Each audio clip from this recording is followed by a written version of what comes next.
Reputation, well-deserved and Swiss-made over centuries of commitment and dedication to excellence. The Swiss Financial Centre is recognised as one of the world's leading financial centres and is ranked #1 in continental Europe. The iconic cities of Zurich and Geneva both rate in the top 15 on the leading Global Financial Centres Index. Renowned for its economic and political stability, attractive labour market, high-quality infrastructure, sophisticated public service, first-class education, and conveniently centred in the heart of Europe. The Swiss Financial Centre is comprised of 250 banks, over 200 insurance and reinsurance companies, Europe's third largest stock exchange, the SIX Group, pension funds, hedge funds, clearing houses, and is the #1 location for global commodities trading and trade finance. Switzerland adds up to a highly appealing international hub for business and consistently ranks as one of the world's most competitive countries, #3 in 2020 on the IMD Business School World Competitiveness Ranking. Home to the second highest density of Fortune 500 companies worldwide. The Swiss Financial Centre, where our bottom line is continued excellence in banking and finance. Sustainably made in Switzerland.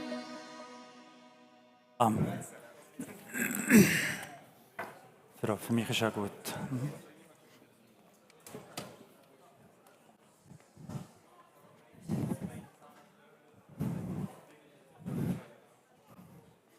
Ladies and gentlemen, Szanowni Państwo, please take your seats. On behalf of the Embassy of Switzerland And Polish Swiss Chamber of Commerce.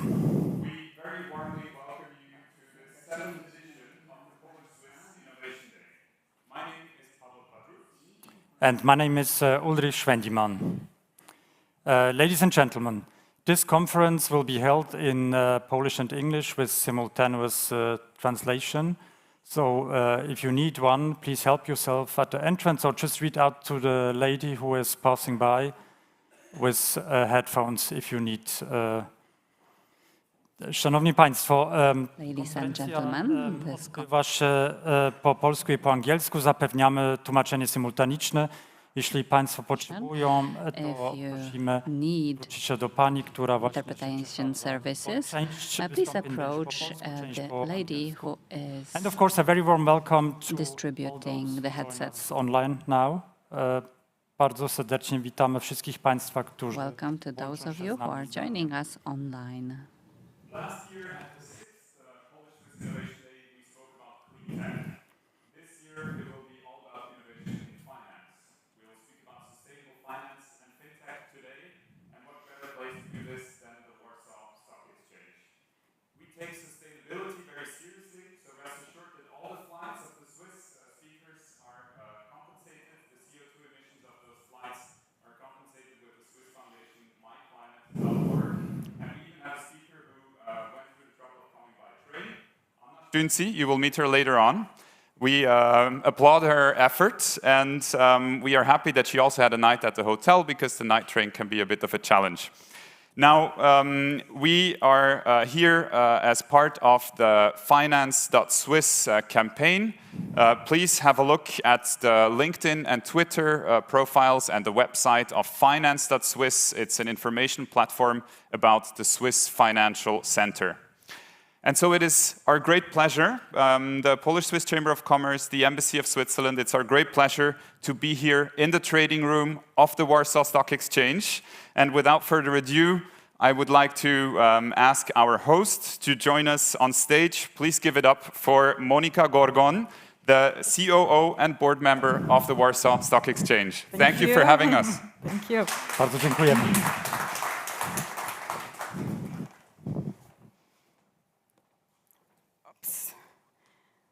Dzień dobry. Good morning.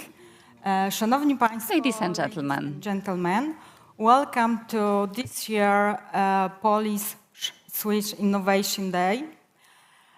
There is probably no better place to discuss innovation in financial service and sustainable financial than the trading floor of Warsaw Stock Exchange.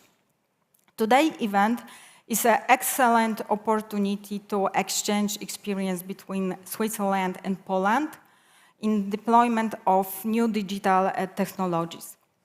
Switzerland is one of the most innovative countries in the world, also in relation in innovation in financial industry. Poland's strength is FinTech development and also growing interested in sustainable financial. Warsaw Stock Exchange strongly supported both initiative. As for the sustainable financial, we undertook many initiatives in area of ESG. They included, among others, the new version of best practice for listed companies in Warsaw Stock Exchange.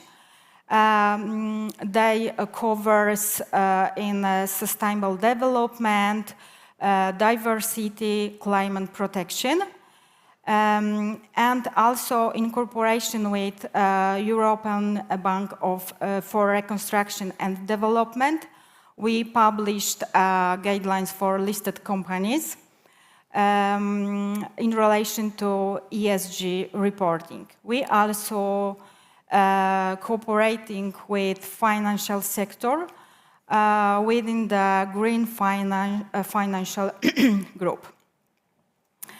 As a stock exchange, we realize that technological development is necessary and important, and we know how much we can benefit from them. We established our technological arm, GPW Tech, which is provided implementation IT solution for capital market. We, as a Warsaw Stock Exchange, also are running number of the projects which use blockchain technology, artificial intelligence, and machine learning. I'm certain that today's event will show that both Poland and Switzerland work hard to develop modern technology in finance. I wish you a successful conference filled with the interesting discussion and exchange of experience. Thank you.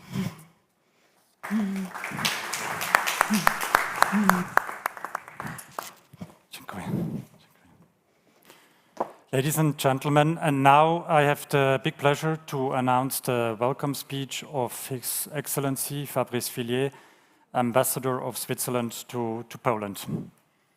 The floor is yours, Ambassador. Thank you.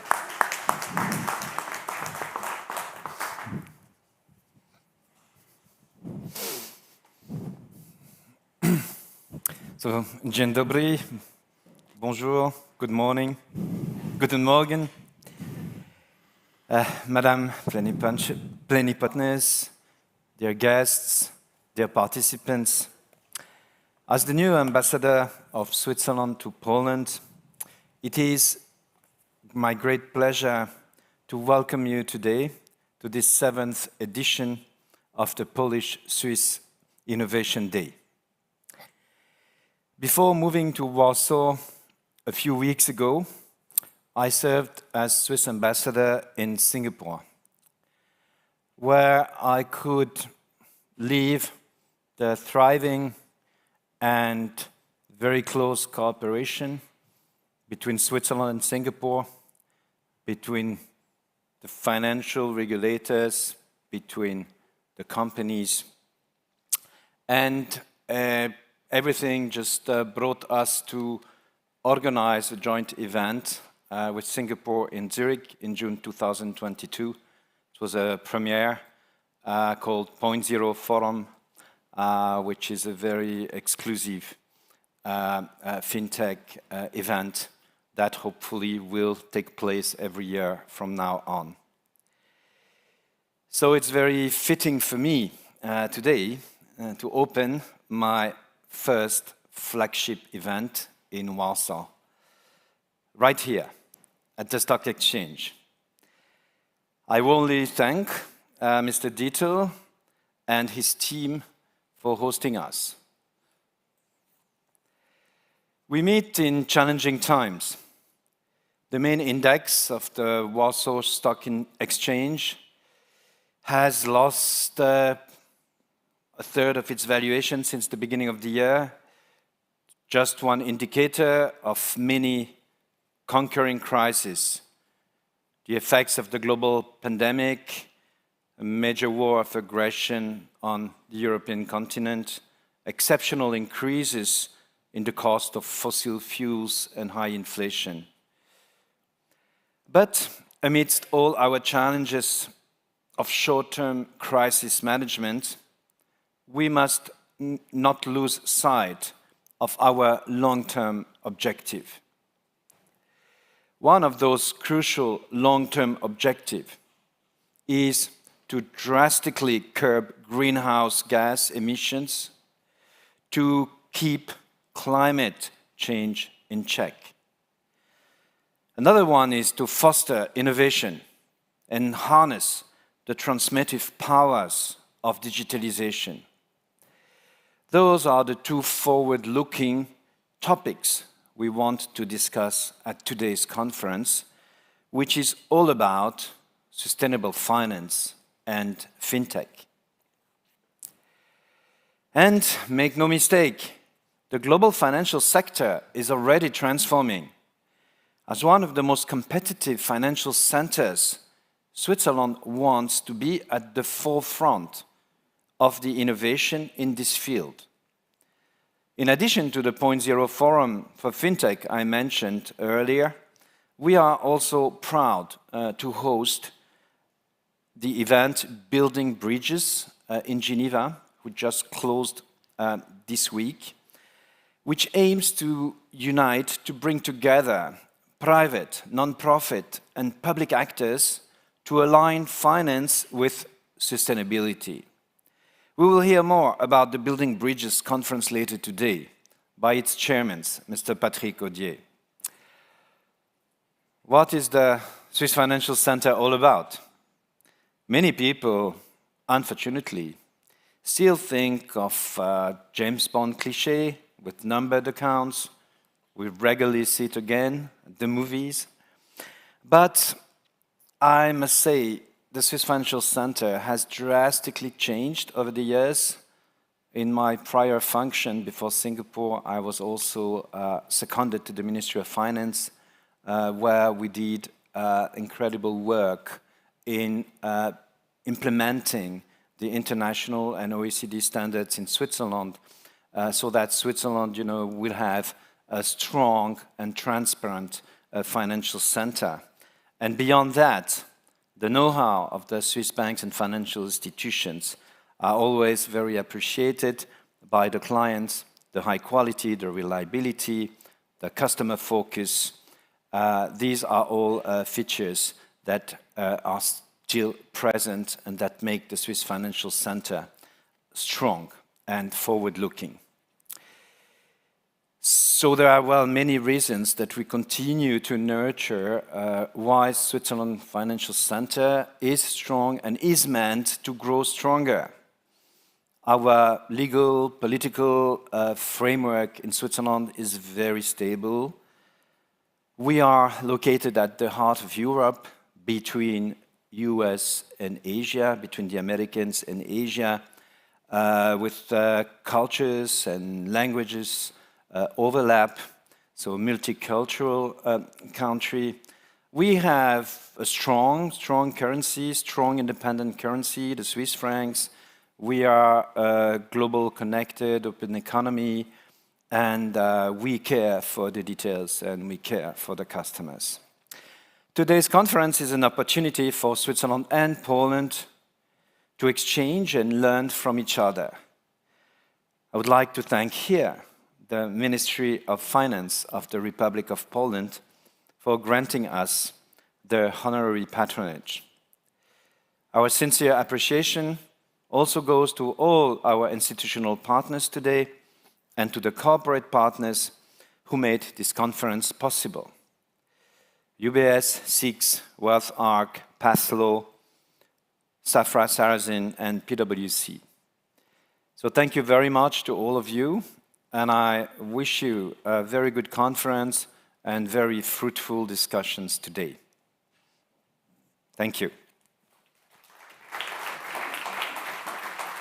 Monsieur l'ambassadeur. Merci. Ambassador. And we have the president of the Polish-Swiss Chamber of Commerce here with us today with two hats.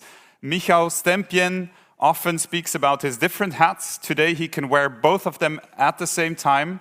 He is both here to represent the Chamber of Commerce as our co-organizers and also UBS as the main corporate partner. I know, Michał, you are employing 7,000 people in Poland, so one of the biggest Swiss companies in the Polish market. We are very honored and grateful to have you here. Please, the stage is yours. I couldn't resist. Thank you, Michał. So I believe that will be a good sign to opening the conference. Many thanks and welcome everyone. And you know why I need to wear two hats, because I have no hair. So that's why I believe I will not need any more hats. It's a great pleasure to be here with you today. And I wanted to really warmly welcome all of those in the room and those in front of the screens. It's one of the post-pandemic realities that we'll be more and more meeting in this middle ground space, which some companies already started to explore. And I believe also some discussions which we'll be having later today will lead us to that, how we make the best of the two worlds of physical presence and also the online presence. Polish-Swiss Chamber of Commerce merges the two worlds, the world of Swiss innovation, stability, and sustainability with the Polish entrepreneurship and high work ethics. That's why these conferences that we organized under the name of the Polish-Swiss Innovation Day with the great partnership of the Swiss Embassy and Swiss institutional partners give us the unique opportunity to learn from each other, to exchange and to propose the way for the future. Because to me, it's not about looking back, it's about looking forward. And we know that we have found ourselves in Europe, especially in a very, very tough moment of history. It's the war in Ukraine, and Ambassador also mentioned that we have high inflation, macroeconomic situation is far from stable. And that's something that, as the financial sector, we can bring this world to people and try to better understand it, embrace it, and evolve.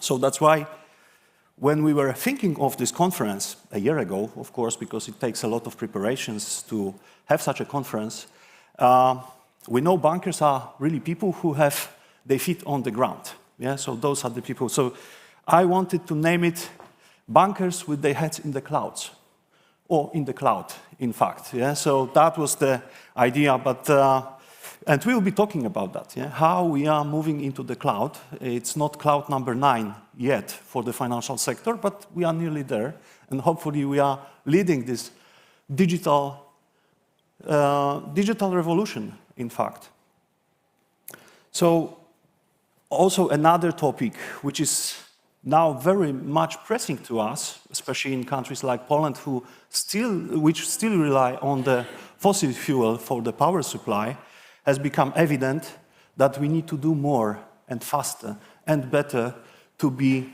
self-sustained when it comes to the power generation. This is something we will not longer be allowed even to drag our feet about.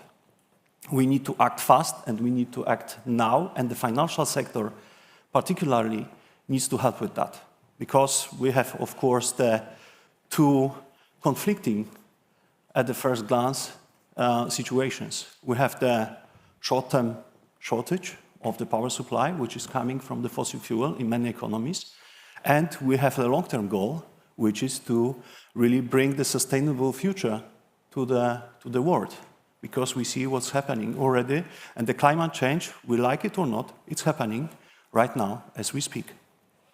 So the banks, that's also very important information, that we need to think of how we define our profit. So is still the word about the profit, or it's still the word more about the benefit, and holistically looking at that? And I hope this will also be the discussion that we have today and going forward after this conference. So it's all about collaboration, and I wanted to thank all the partners from starting with the Swiss Embassy and Swiss Ambassador, newly appointed to Poland, all the academia partners, all the non-governmental organizations, all the ministries, both from Poland and from Switzerland, for joining forces for a better world for all of us. And that's something that is really unique. And 200 companies, which are now partners in the Swiss Chamber of Commerce, value very much.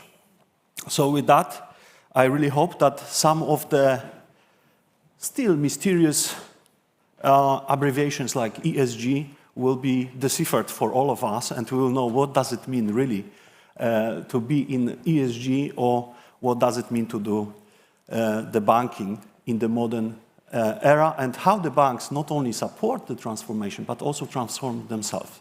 So that's for me the key for that. Again, many thanks for your attendance. I hope you'll be really challenging, because the conference is for the participants, so you need to get the best out of it. So many thanks for that, and looking forward to the very fruitful discussions. Thank you. Thank you.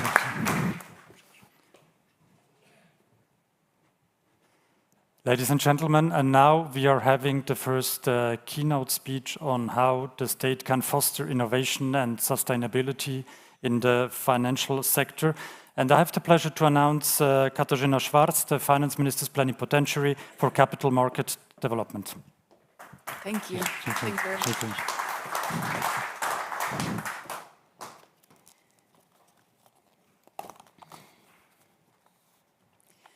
Dzień dobry Państwu. Bardzo dziękuję za zaproszenie na Good morning, ladies and gentlemen. Thank you for having invited me. Extend a special thank you to His Excellency, the Ambassador, for inviting me. It is lovely to meet you in person, and I look forward to our cooperation over the next couple of years. Bardzo się cieszę, że mogę tu być. I am very happy to be here today with you. I'm going to tackle innovations and how our policy can support innovations. I am also going to tell you how countries like Poland can support innovation, and Switzerland is a huge source of inspiration to us. To say that digitalization and innovation are the basis for the development in every domain of our life is evident. But those innovative solutions, especially in the financial market, have led to a revolution in our life, and very often we are not even aware of it. I remember when in 2011 I graduated in London, and I received from my landlord a letter. There was also a check in this envelope. He was refunding me the deposits, and for a few years I already had an account, an online account that I opened without even leaving my home. And I must say that I was rather shocked by receiving a check, and it took me some time to get to know how I should cash the check to get my deposit back. The Polish banking sector is famous in Europe as very innovative. We were one of the first countries with e-banking. banks. We also were fortunate in our misfortune because at the time when in other states there were very, very heavy systems, we didn't have any commercial banks. After '89, very quickly, we had to jump a few stages, and our banking system started to be more customer-oriented and company-oriented and company-friendly. So what worked is the rent for being behind in our banking development. We developed new, very modern banking payment solution, and we also have a sandbox solution. And thanks to this sandbox solution, there was a possibility for entities that would compete with each other, but also that would complete traditional banks. And thanks to such solutions, Poland managed to build a modern and sustainable payment system in our country.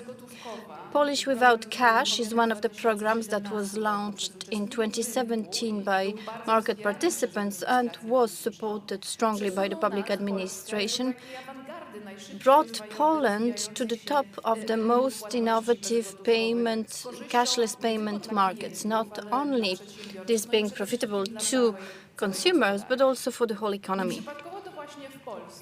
And in Poland, we also have BLIK, a solution that allows you to pay using your phone. And this is the first choice that Poles make in e-commerce payments. This is not an overstatement. This is one of the drivers of the current and future sectors in the economy. The more I think about it, the more I believe that this refund of my deposit for my flat in Poland would have taken 30 seconds, and no letters would have been necessary to do this. The Polish banking system is also considered to be one of the safest in Europe. The innovative solutions that I mentioned were implemented and were developed very dynamically, although unlike other countries, we had very restrictive regulations. There was capital requirement, and also outsourcing was regulated. This is something that we are discussing with the banking and the financial sector, with the companies, and we know very well that some people ask for the regulations to be made less stringent. But thanks to those very restrictive regulations, we can boast a very good banking system, a healthy one, and it doesn't hamper innovations. In the Ministry of Finance, we think that BLIK is a success story that we should be also having in other areas of the economy. So we are, for instance, giving tax relief for research, but also tax relief for robotization that allows companies to become more productive and to get more automated. We also have the IP box relief, which means that the intellectual rights income is treated in a more lenient way, or also a tax relief for their employees that make our companies more competitive, because it allows them to gather talents if they decide, in a more easier way, if they decide to pay their taxes in Poland. We also have programs that are meant at gaining specialists and experts to Polish companies in IT, among others. I don't know if you know, but we have very talented IT specialists from Belarus who not only have fled from the oppressive regime, but also they have found very interesting work opportunities, and they can build their life and their careers here.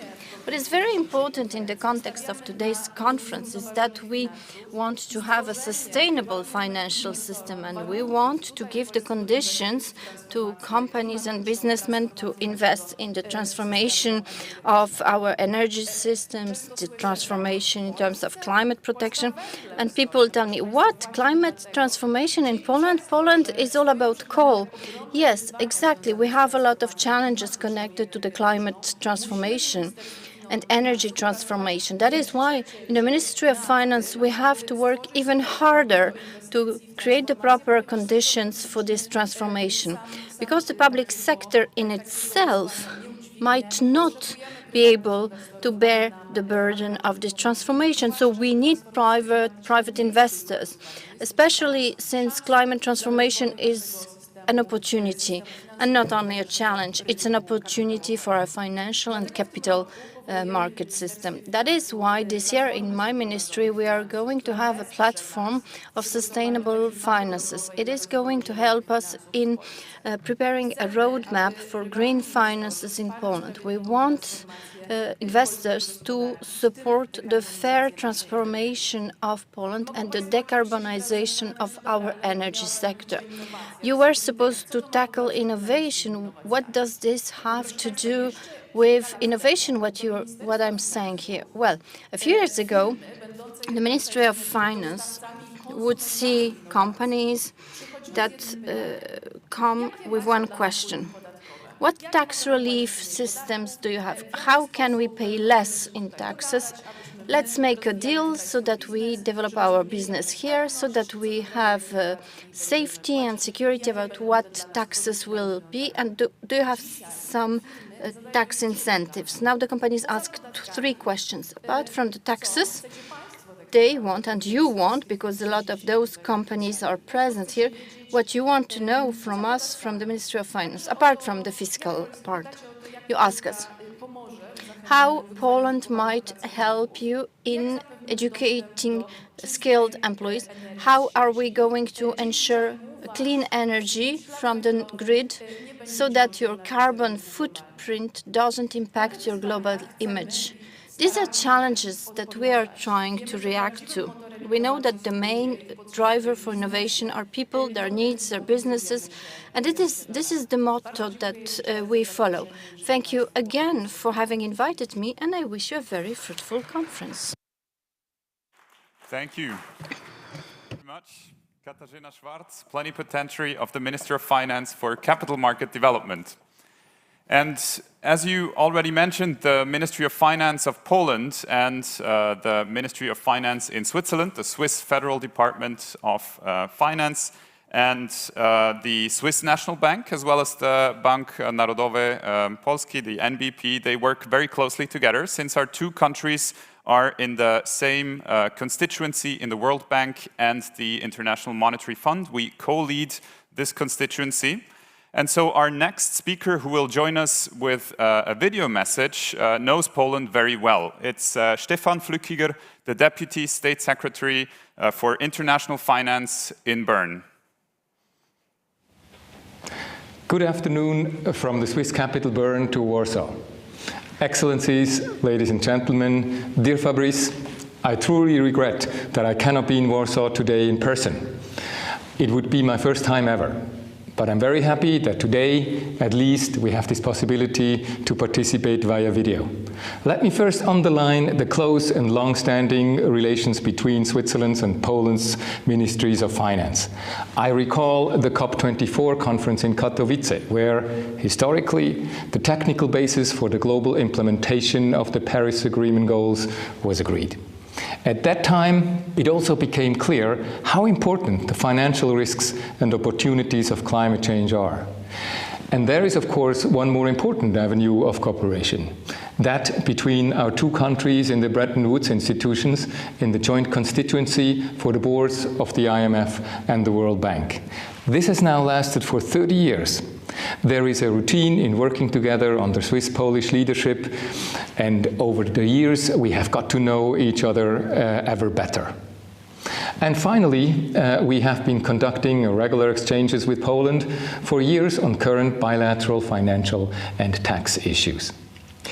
Today's event with the representation of both ministries of finance ties in perfectly without this overall relationship. So from Bern, for all of this, my thanks go out to our colleagues in the Polish Ministry of Finance. On today's topic, let me share with you, on behalf of the Federal Department of Finance, what we think are the key elements concerning the government's role in promoting innovation and sustainability in the financial sector. The two areas form the two main pillars of our strategy for the future, which we crafted in 2020 for Switzerland as a financial center, as a global financial center. It was one of my first assignments, so I remember it well. One thing in advance, it's not the government that drives innovation in the financial services sector, and it's not the state that launches new ideas in the areas of sustainable finance. This is true for innovation in general. What is the government's task is to create a predictable and stable environment in terms of infrastructure and regulation that creates incentives for companies to innovate and compete. This includes regulation that is principle-based and technology-neutral and does not involve thousands of detailed rules. You need to get a feel what companies and innovators want and need. For this, it is vital to entertain regular contacts between the authorities and the business community. Let me illustrate this with a few concrete examples. First, in the area of sustainable finance. Switzerland, both the government and its financial center, are fully committed to reducing greenhouse gas emissions to net zero by 2050. And we carry the ambition to become one of the world's leading centers for sustainable finance. According to the latest figures, almost 2,000 billion Swiss francs, or 2 trillion, are invested in sustainable investments in the Swiss financial market. And the trend is rising sharply. But many issues in this new field still remain. What responsibility for the real economy? What responsibility with the financial industry? What metrics do we use for which products? Over the last year, some major initiatives have been introduced in Switzerland. For the real economy, the government has introduced mandatory TCFD disclosures for large companies in the real economy. TCFD stands for the Task Force on Climate-Related Financial Disclosures, and its indicators are on the way to becoming a globally accepted standard, which can be used in turn by the financial industry to establish meaningful products. Even more recently, in June this year, we presented the Swiss climate scores to be used by the financial industry for their financial products. This provides institutional and private investors in Switzerland with comparable and meaningful information on the extent to which their financial investments are compatible with international climate goals. The government's treasury will soon place its first Green Confederation bond on the financial market. This will allow more capital to be allocated to sustainable projects. In addition, Switzerland is lobbying the World Bank to allow emerging and developing countries to issue green bonds.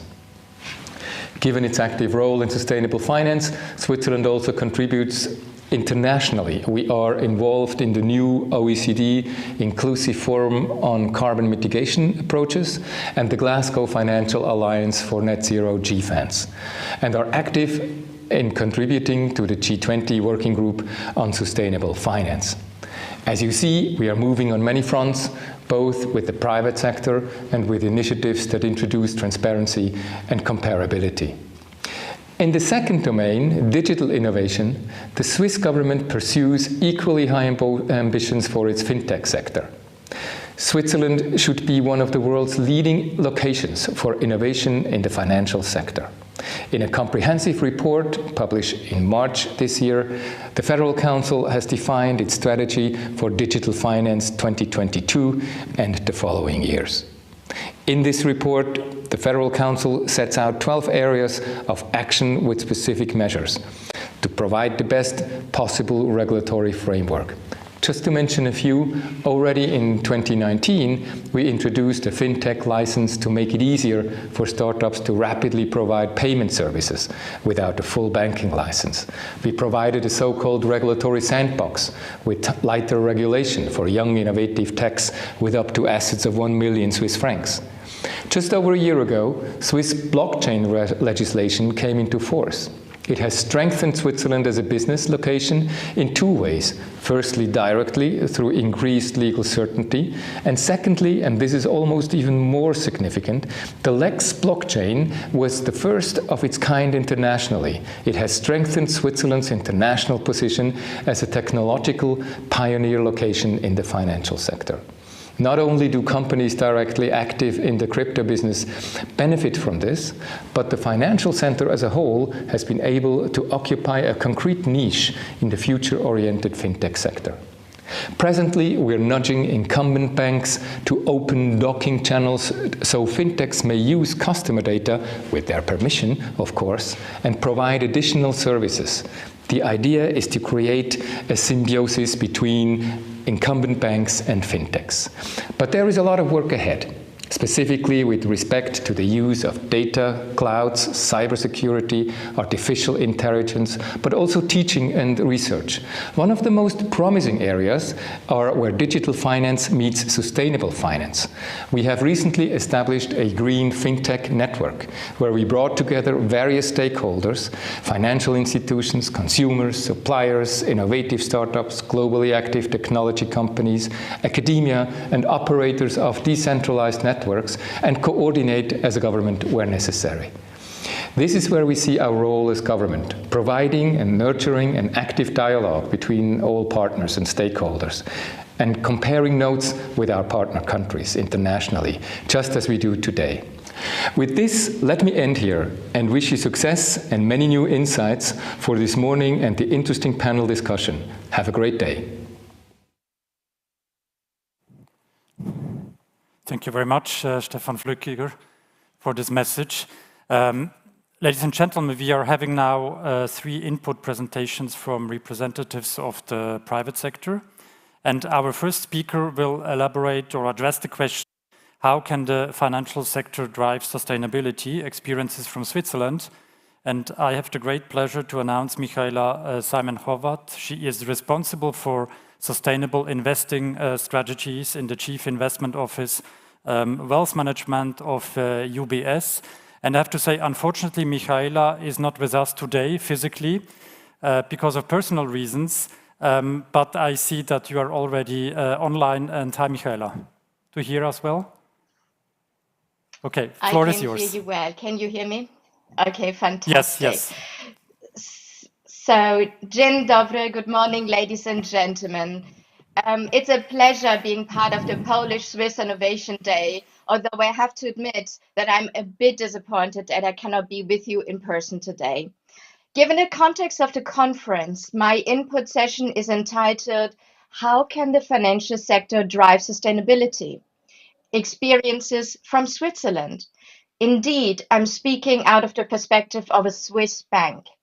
However, our experiences are global and not only confined to Switzerland. This is quite important as sustainability is a global topic. It's about global risks and opportunities, as we just heard earlier on.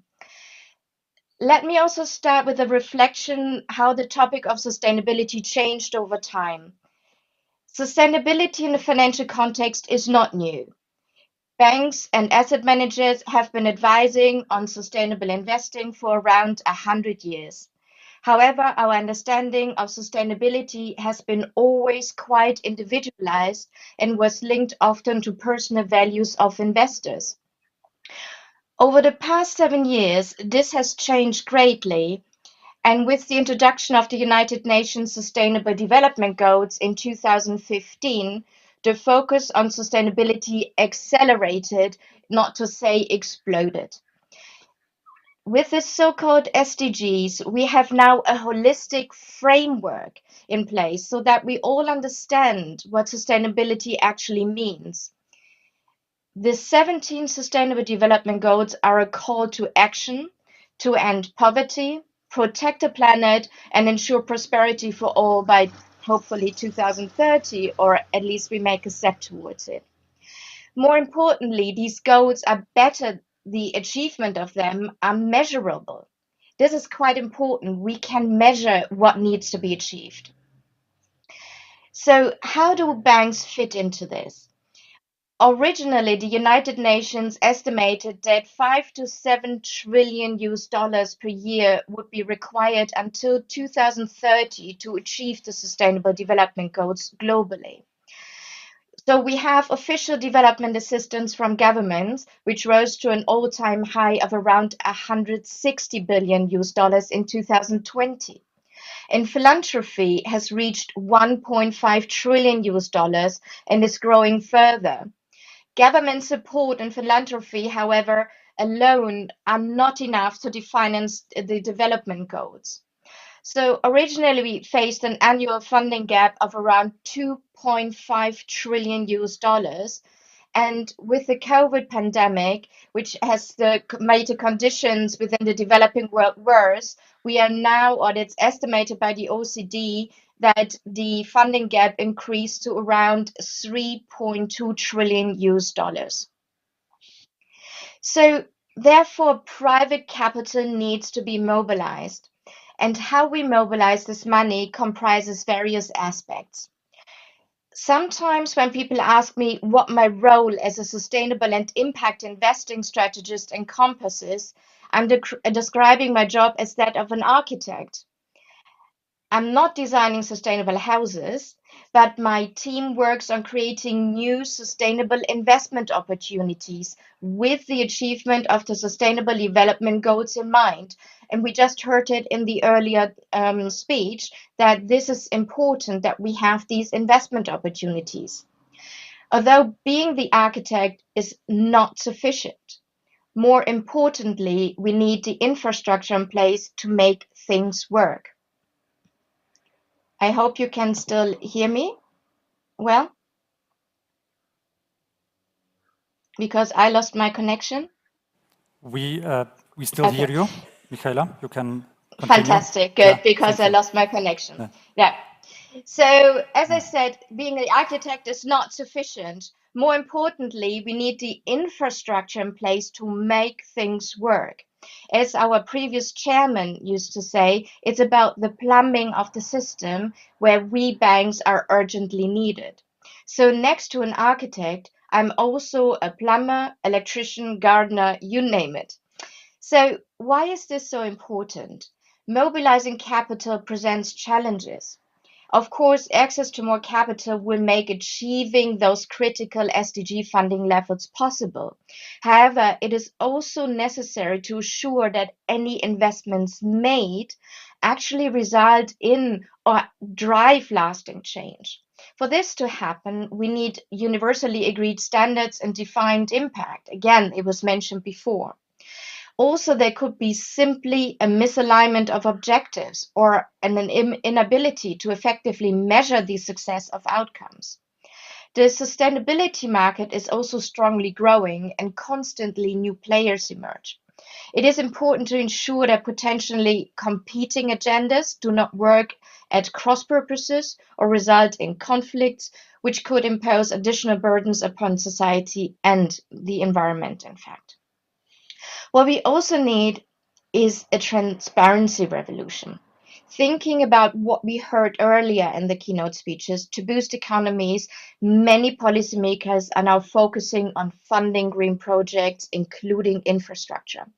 So we are looking out for an accelerated regulatory push beyond Europe that will further boost flows of sustainably focused capital. And we just heard the examples from Switzerland. This will also lead to increased harmonization of sustainable investing standards and the need to focus on generally measurable outcomes aligned to the SDGs.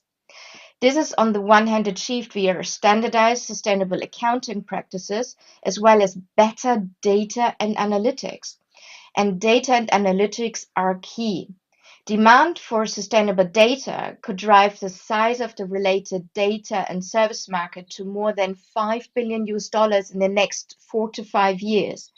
This is where sustainable finance and FinTech meet.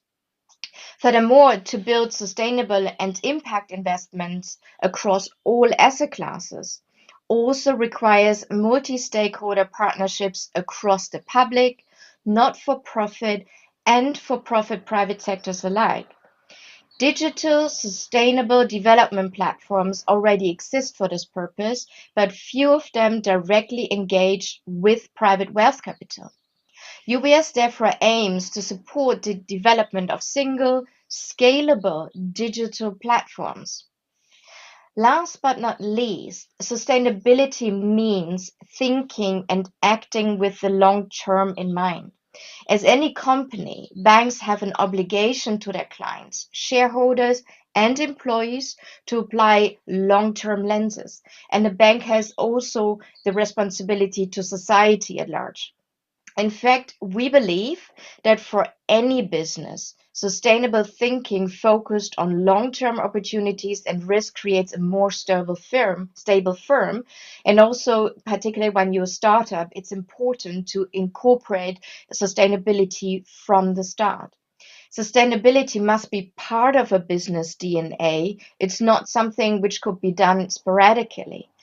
The COVID-19 crisis has shown that we must better prepare for global systemic risks, among them the climate change.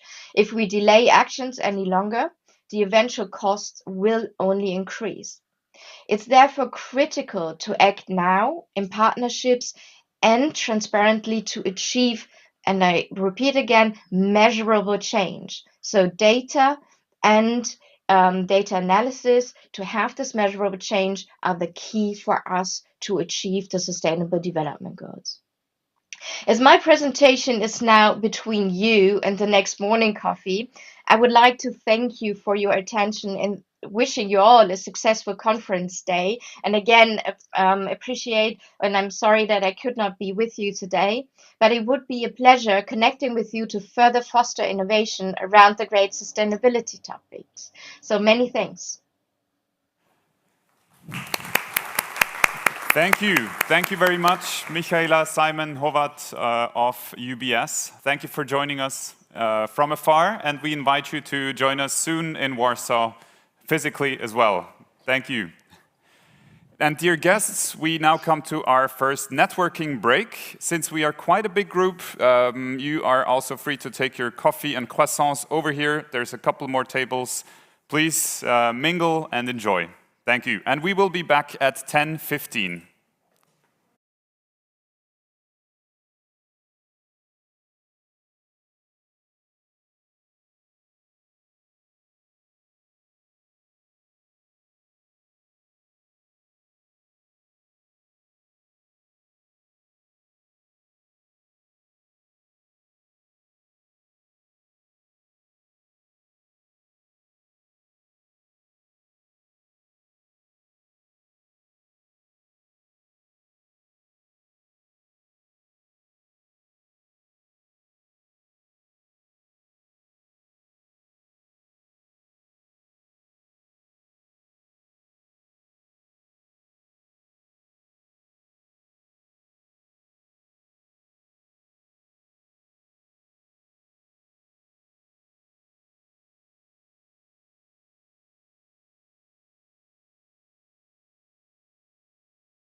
No.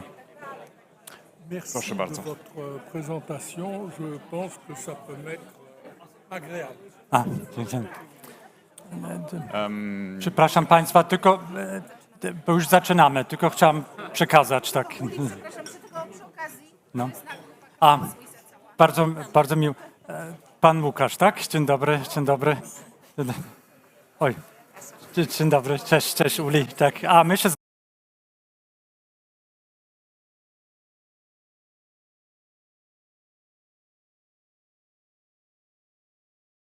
Please take your seats. Po ten apetelowy, tak? To był ten, okej, no, zapraszamy. Willie, you have to be careful because we can hear what you're saying. As long as you're saying nice things. Please feel free to take your coffee or snack with you.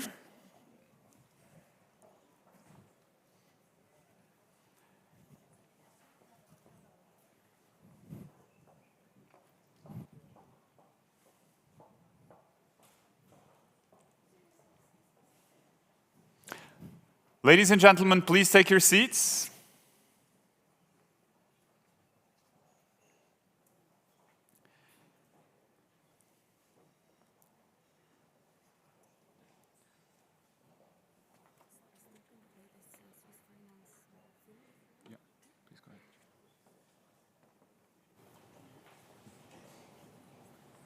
Human society. Aligning financial flows with international climate goals is therefore essential. But how to tell if an investment portfolio is aligned? As the first country worldwide, Switzerland established a set of transparency criteria for climate-aligned investing.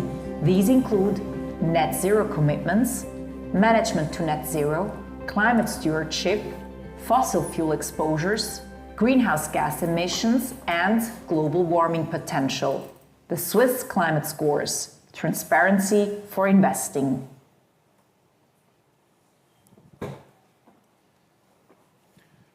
Ladies and gentlemen, Szanowni Państwo, welcome back. We are coming to our second input today. This is Dr. Anna Stünzi, who is a lecturer at Switzerland's renowned business school HSG, which is, by the way, a partner of SGH, acronyms almost the same. And Anna is also a president of a grassroots think tank on foreign policy in Switzerland called Voraus Forum Außenpolitik, and on the board of Descartes Finance. So Anna, the floor is yours. Welcome to Warsaw. Thank you, Pablo. And you came to Warsaw by train. So Anna is the one. Follow her example. I tried it even with 2 little kids. Thank you. Thanks a lot for the organizing. Thanks a lot for the invitation. It's very great to come here. And actually, the train is very nice. It works, and it worked perfectly. And I had a nice bed last night, so that kind of rewarded me for the night train. So I chose the title Green Unicorns today because I was asked to give a bit an outsider perspective on what has happened in the last couple of years. We've heard it a little bit before in the speeches. And the good thing of being here is, of course, I can show some numbers and some slides, but I can also kind of zoom out a bit of what is happening. And the reason for that is that we started working on this topic about 7 years ago. We realized that with the Paris Agreement, it has been said before, is of course, it's not just that all countries have the demand to define their own climate targets, so mitigation and adaptation targets, but for the very first time, the finance industry actually had a really prominent role in an international agreement. And it was not just said that we need finance to achieve the targets, but it was said we need to align all financial flows to these targets. And what we observed is that, well, most of the financial industry, and in particular also in Switzerland, they were very busy with digitization. Basically knowing like what happens inside the company, what do we have to do, how can we comply with demands from our customers, but also how can we react to new market entrants, small FinTech startups who join the financial industry. And we said, well, if we combine these 2 topics, we probably have kind of achieve a goal that we started a conversation about what these climate targets mean for the financial sector, but we also may find some unicorns, and those in the startup area, of course, know what a unicorn means. It means a startup with a valuation over $1 billion US. So let me go back to why in the last 7 years so many started talking about climate finance. If we want to stick to this 1.5 or 2 degree target, we have a certain amount of emissions that we can still emit. Simply because if we emit more emissions, the risk, the temperature is going to increase more, is increasing. And if we compare this to the reserves of coal, oil, and gas that we already know, we see that if we would burn all these fossil fuels, the emissions that we emit are way more than what is inside this budget. And that's what we talk about the carbon bubble, and that's basically the risk perspective of why a lot of financial actors now started talking about the role of finance in climate. Because on the one hand, the more we emit, the higher are the probabilities that we have damages from natural hazards, for example, that have to be paid, for example, from insurance companies. But also, everything that is owned by companies, such as these fossil fuels, of course, have investors behind. And if we suddenly know that we can't invest or that we can't burn these fossil fuels anymore, these investments are much less of a value. The other perspective is that we just need enormous amounts of finance to continue the transition that we already started. Just the energy systems, the transportation sector, infrastructure, housing, all of this needs so much investments that we just can't wait for more years. And you see that while we're currently at around 600 billion per year that is invested, I'm sorry, the numbers are a bit small, I realize, we have to go up to about 3.5 trillion by 2030. What has happened in the last 7 years is basically we went from zero to net zero. So lots of financial actors have joined coalitions, say where they have targets that by 2050 they want to have a portfolio that is net zero. Right now it's already more than 500 companies, and they have more than 130 trillion of assets. So a lot has happened in the financial industry, a lot of recognition that their role in combating climate change is very important. When we see where these investments at the moment are taken, we see that there is a lot happening in Western Europe, a lot in East Asia and Pacific, mostly China, and a lot in the US and Canada. A bit less in the other continents. And what we also see is that mostly in Europe, in the US and in Australia, these investments are taken by the private sector, while in the other continents, it's mostly the public sector. In addition to these kind of changes on the global scale, we see, of course, a vast increase just in the number of funds. But what we see is this is not just related to climate. More and more, the topic of sustainability, a bit more general, has come into mainstream.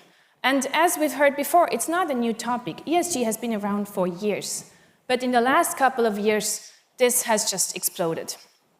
And together with the explosions in the private sector, of course, we had an explosion of events and projects and reports. But what I think is very interesting about it is that more and more climate is already as a given fact where we know the lever and the connection to the financial industry, and more we talk now about the connection to nature. How can we use finance for increasing biodiversity protection?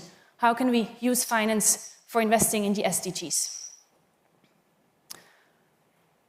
And very interestingly, it's not just the private sector, and it's not just the civil society, it's actually lots of governments. So we've heard this morning that Switzerland wants to position itself as a hub for sustainable finance.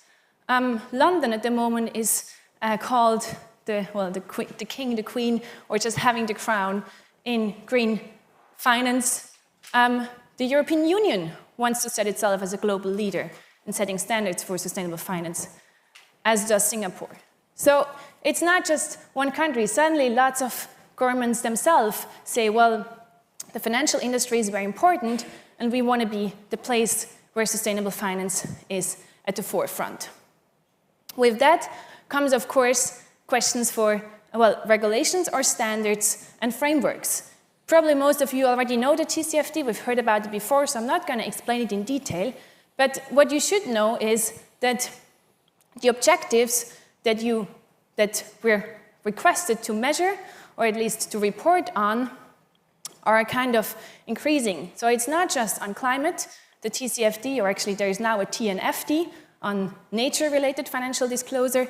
And of course, the green taxonomy of the European Union goes beyond climate. It also includes objectives on biodiversity, on water resources, on pollution, on circular economy. And all these different criteria will have to be included and aggregated by the financial sector. If we look at the past, transitions have happened. Transition in the energy sector have happened. So we started for heating, we started with wood fuels and coal. We added a little bit of oil and gas, and now we have more and more electricity. But what this shows is the majority of coal has actually been phased out or phased down in only 50 years. If we look at lighting, we started with whale oil and candles. And then we went to gas and kerosene. And now we're with electricity.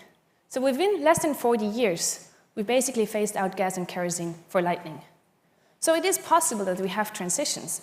And it's possible that we have them in very short amounts of time. But we have to be aware that for the SDGs, we only have 8 years. For climate, we have 8 years, maybe 28, depending on where you are. So we have to be very fast. And this is where, as we've also heard before, of course, financial innovation comes to the play. Because a part of kind of a need for automation in financial industries anyway, SDG data is incredibly complex. Measuring 17 targets, but then also aggregating it and putting it together and reporting is really complex. You don't want to do this by hand. We have the demand from customers not only to be very speedy, to have a nice app, to be transparent, but we also have demands for being very sustainable, or at least getting data about how sustainable you are. And then, and I think that's also very important, the financial sector or financial players needed a little bit of a new story after the financial crisis. So kind of being able to contribute to solving these global goals helps for the story. But then there are also those who say, well, I see a business case. I want to enter this market. And just to show a little bit of what happened, 2 years ago, we made a mapping of how financial innovation, basically digital finance in Switzerland, is combined with sustainability. And while it is only a very small part still of the whole FinTech landscape with a broad definition of FinTech, more in digital finance, we see there are already some who really put both sustainability and digital innovation at the forefront, mostly in investment management. I'm sure you're going to talk about this in the second part of this day. If you look at the Nordic countries, you see a lot is happening there. So this brings me back to the unicorn that I showed in the beginning. And I think it's totally fine, but it's very important that we are aware there are different reasons or different wishes behind this unicorn. One is really about financing these SDGs. We want to achieve these targets. The other one is entering a market or staying in a market. And it doesn't have to be that they're counteracting, but we have to be aware that these are two different targets. And for some, it's basically a one-fits-all solution. Like we have to, as a state, comply with the climate targets. We also want to have a strong financial industry, so we combine all of this together. And we have to be very much aware what is our overarching goal. Because with that, with these different wishes, come also issues. One is that we've seen that some of the assets or investments that are labeled as green are maybe not that green. Another is that some actors who have pledged that they want to become net zero already had to leave the alliance again because they didn't want or they can't comply with actually the ambitiousness of these targets. And we see that most actors already started working on some of the SDGs, but not on all of them. And I'm the last one to say it is easy to do that. I know it's incredibly difficult to aggregate all these risks. But we have to be aware it doesn't work just with choosing the ones you already get in. We have to do the 17. So I want you to take basically 3 messages from me. One is, I think the overall goal should always be that we need to decrease these emissions, that we need to increase biodiversity protection, that we reduce poverty. And this should be the overall goal. There could be other goals, like entering a market or staying in a market, but this should be the overall goal. And we should use this lever of finance, but it's not the only one. We need the reductions in the real economy, of course. I think risk evaluating, aggregating, and assessing is in the DNA of the financial actors. So I think who, if not the financial industry, can help us a lot with achieving these targets. And then finally, I think we should all be aware of some challenges. It is really complex. It is really complex, but let's work on it. The second is digitization and sustainability is everywhere. It's not just the financial industry where we suddenly need SDG experts or people who can code and aggregate data. It's everywhere. So there is some kind of fight for talents where you as a financial industry probably compete with WWF, but also Google and all the other companies who also want to have these experts. And finally, we all have to find a common language because long-term is very different in the area of environmental sustainability and in tech, for example. So if I would draw the equation nowadays, it would probably be more like this. I would say we need both anyway. You can maybe have more elements, but if you want to have your unicorn, I think you have to be aware of the SDGs and of digitization, but I'm very happy to discuss this with you, and with that, I thank you very much for your attention. Thank you very much, Anna, for this impressive presentation. And just to let you know, perhaps once again, or to remind you that this conference is being recorded. So in a few days' time, we will have all the links on the landing page of this conference, and we will let you know via email that now you can all the links are there, and you can review this presentation if you want to. Ladies and gentlemen, we are now refocusing on Poland, what's going on here in Poland. For us, it was very important organizing this event to have the informations, first-hand informations on sustainable finance in Poland. What is the status? Where are we now? And of course, we knew that we would like to reach out for the Związek Banków Polskich, the Polish Banks Association, because it's the voice of the industry. And on the other side, we also knew that PwC is doing for the second time this year a report, Zielone Finanse po polsku, Green Finance in Poland. And we are very lucky that we can present you, or they can present their findings themselves. In a minute, we will have a double input. And I am pleased to announce now Dorota Hutne, who is the ESG leader for the financial sector at PwC. Dorota, the floor is yours.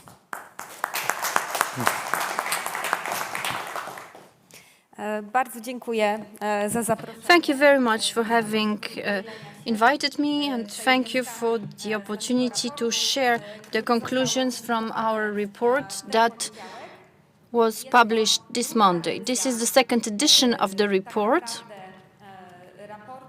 It is a report that shows us how Polish banks have been striving to implement the sustainable development goals in their activity, in their strategies, in their product offer, in the risk management processes, in credit processes.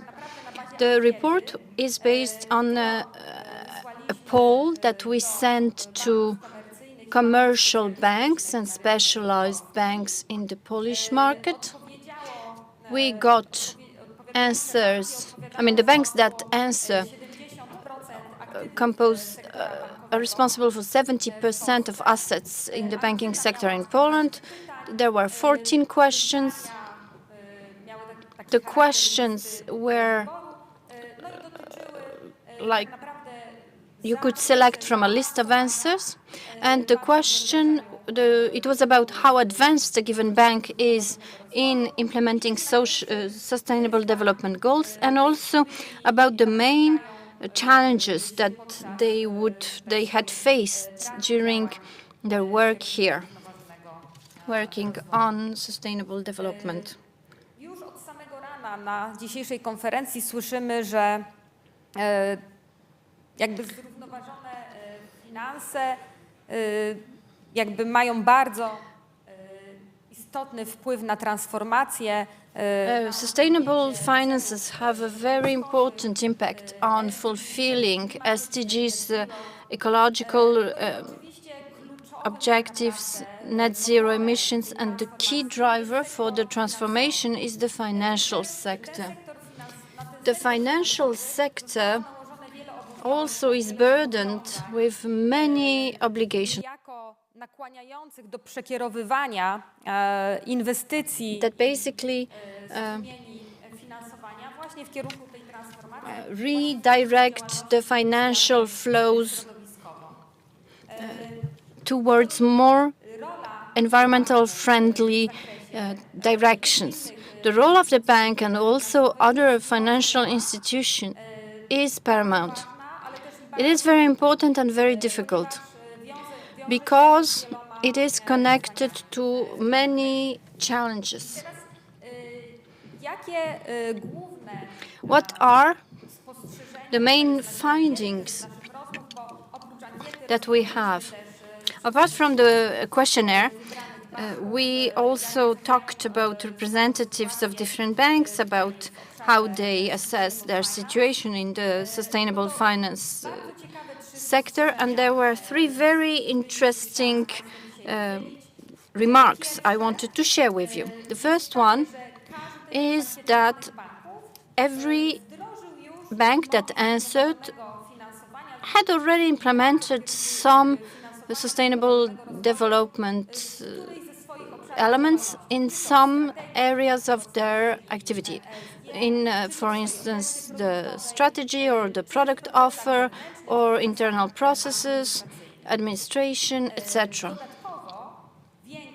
Moreover, the majority, namely 80% of the banks polled, still intended to extend their product offer. So the offer for financing sustainable investments that are environment friendly. None of the banks polled mentioned that they wanted to increase the cost of financing dirty investments, those connected to coal, for instance, as they are called, the so-called dirty investments. This is ambiguous. This conclusion is ambiguous because the majority of banks in their ESG strategy decided to totally give up on this type of activity, and those that had not yet fully divested from fossil fuels, well, they simply didn't plan to increase financing in this sector.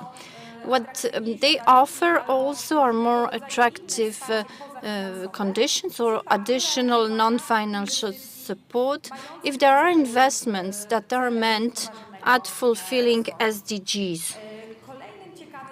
Another interesting conclusion is that the majority of those who participated in the questionnaire, although we have a lengthy crisis, pandemic, and now followed by the war and the energy crisis, they did not expect to change their plans and strategies, the strategies connected to sustainable development. So in reality, the train is now in full speed, and it's going to be very difficult to stop it. What are the main challenges that Polish banks mention in terms of supporting the green transformation? First of all, they say they don't have enough data. The data is not fully available. And the the data is needed in many areas. Reporting, because we know that there are now some requirements concerning reporting, but also proper management of risk, climate risk, physical risk or transformational risk, and also for the need of building a green portfolio, a green offer. The second major challenge mentioned by Polish banks is the lack of some finished regulations concerning sustainable development. So no delegated acts for the taxonomy of the European Union, no clear guidelines about how climate risk should be managed, and also lack of some final requirements as to green products or green reporting. And in this context, I must say, also in in-depth conversations we've had, the banks mentioned that this lack of regulatory security limits their possibility of initiating some new green product offers, because they have difficulties defining what is a green product in terms of credits, and in the back of their head they still feel the risk of greenwashing, of being suspected, like one of the investment funds we've mentioned here was simply accused of greenwashing some of their financial instruments. So very often the accusation of greenwashing is not due to bad faith, but lack of legal certainty is the main reason for it. And of course, we can add to this a wider context of the regulatory burden put on the Polish banks. And it is something that is also growing in sustainable financing. In the light of this burden, we have to ask about how competitive Polish banks are and will be, and whether they will be able to function in the regulatory environment to prepare some profitable products, securing green transformation, but also profitability, and the proper, and also keeping themselves safe from accusations of greenwashing. This legal uncertainty pushes the Polish banking sector towards compliance-centered talks. So they focus on compliance rather than focusing on the business aspect. So when we discuss with our partners from the States, the main topic in the States that is being mentioned in terms of SDGs and sustainable finances is the business case. It's a huge business opportunity, and this is a very huge opportunity for development. Natomiast tutaj w rozmowie z lokalnymi przedstawicielami, talking to local representatives, we are able to see that the approach is more compliance-focused to fulfill the regulations, to avoid penalty, and be compliant. Thank you so much for the possibility of this presentation. And I do encourage you to read our report, available on our website, as well as on our LinkedIn profiles. You will find a link to that report. There are also a lot of other interesting pieces of information about the situation of the Polish banking sector and how it's been facing challenges related to green financing. Thank you. Ladies and gentlemen, and now green finances from the perspective of the Association of Polish Banks, Director Norbert Orzynowicz. Thank you so much. Ladies and gentlemen, hello. Thank you for the invitation to this conference and for the possibility of sharing the experiences of my organization concerning sustainable financing. It seems we've been doing a lot in this regard, especially compared to associations of banks from our region in the European Union. I talked to Dorota before we started the presentations, and I made a joke saying that she had an optimistic presentation and that I would be complaining. And that's the truth. I will be complaining, but the reason is that when banks meet within the framework of the association, just like in any other association or in the case of any other chamber, you don't really discuss things that are easy and pleasant. You don't really discuss successes, but you talk about problems, about barriers that you need to overcome, or legislative changes that are indispensable. So, in fact,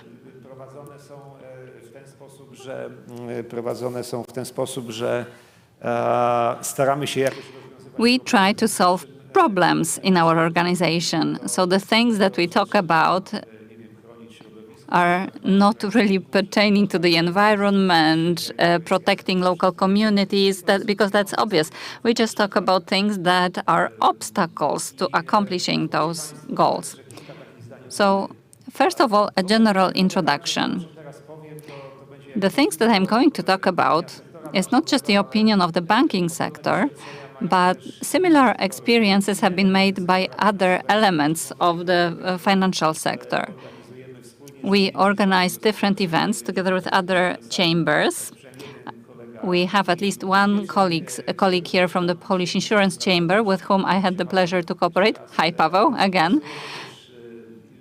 We cooperate with the Chamber of Asset Managers, brokerage managers chambers. So we all try to solve different problems.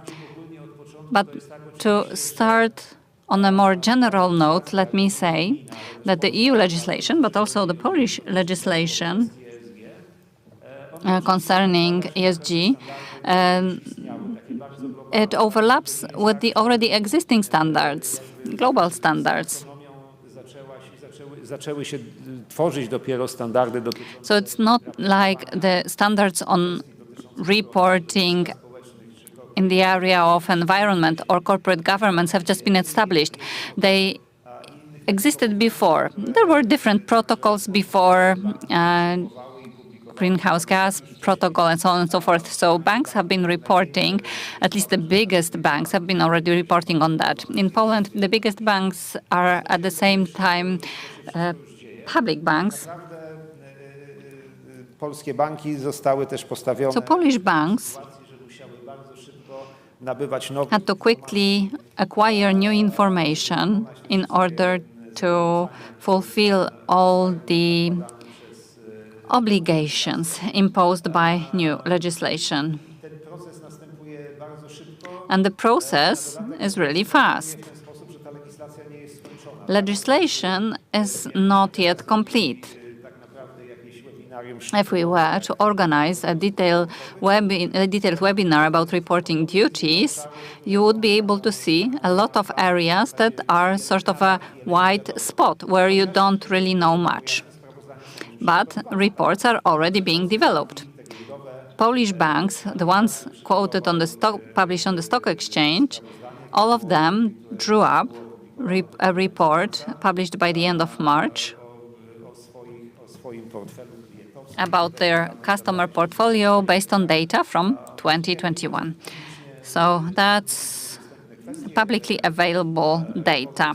The reports differ for many reasons, because banks have different customers, and it all depends whether a given bank has a lot of businesses from the top 100 biggest Polish companies.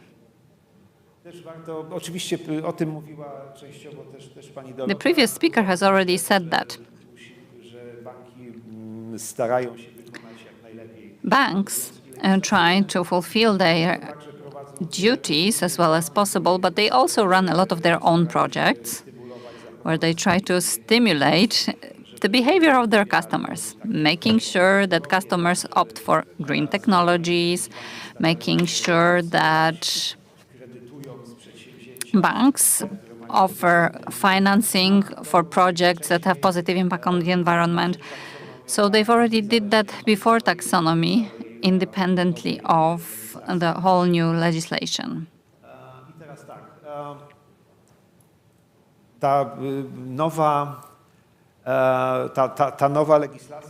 So this new legislation is a huge problem because the law is not precise. If I were to sum up the number of hours we had to analyze a given position or a given law, how we understand it, also when it comes to Article 8 of taxonomy applicable to banks.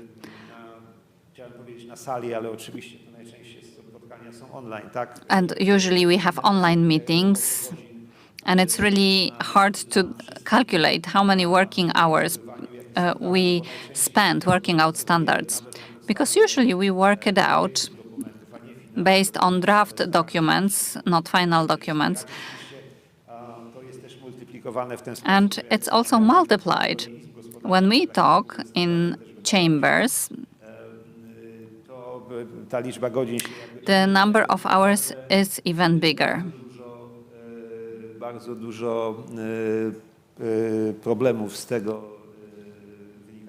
And there are a lot of problems related to that. And a new thing we all have to face, at least when it comes to environmental protection, we are starting everything from scratch. It's not like we can learn from other European member states or from other banks abroad. We are starting from scratch. For example, Bank Ochrony Środowiska in Poland, Bank for Environmental Protection, that's been supporting environmental protection for 30 years, financing different governmental or public programs.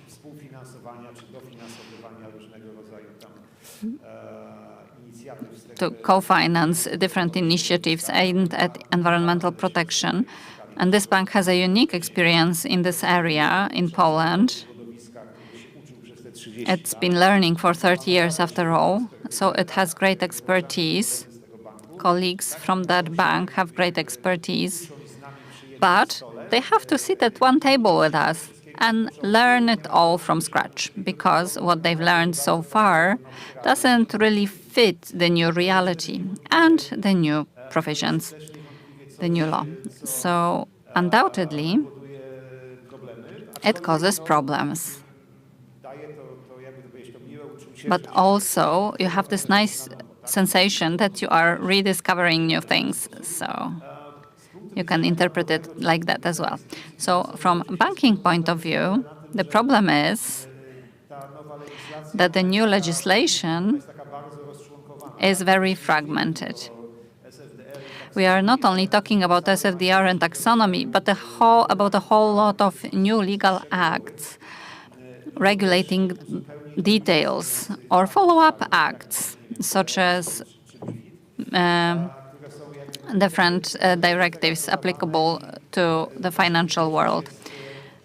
Well, it's impossible, actually, for such an institution which has such a versatile business as a bank, and the same applies to associations. So we are not working in a single group, but in several dozen different groups that are discussing details. There can be a group which coordinates others, where the know-how meets, to make sure we know what's happening. But in my association, I deal with a few aspects of ESG, and I've already dealt with those issues on the business front.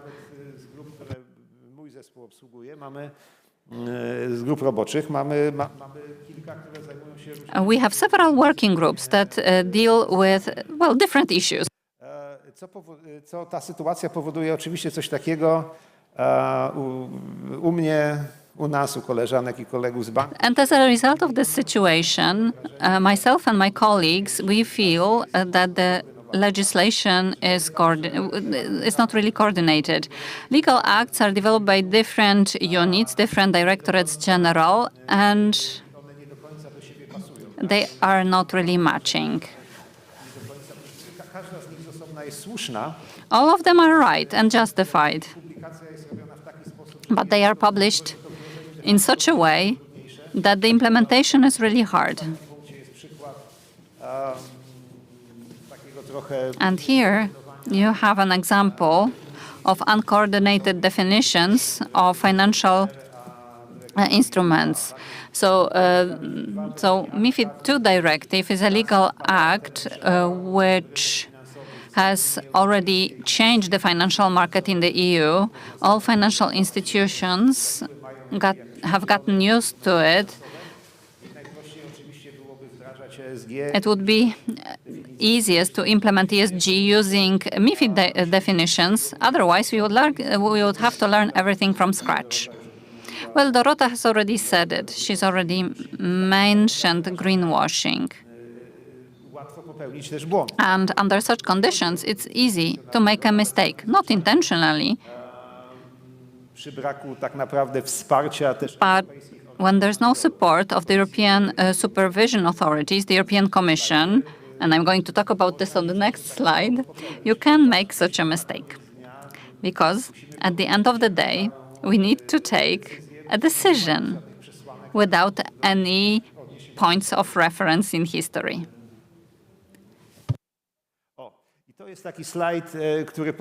And this slide shows a general problem of ours on the financial market, not only the Polish market.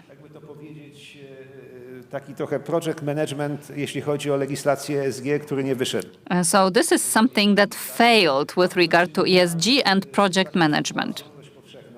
This is quite a common situation, where first a deadline is quoted by which financial institutions have to submit their reporting.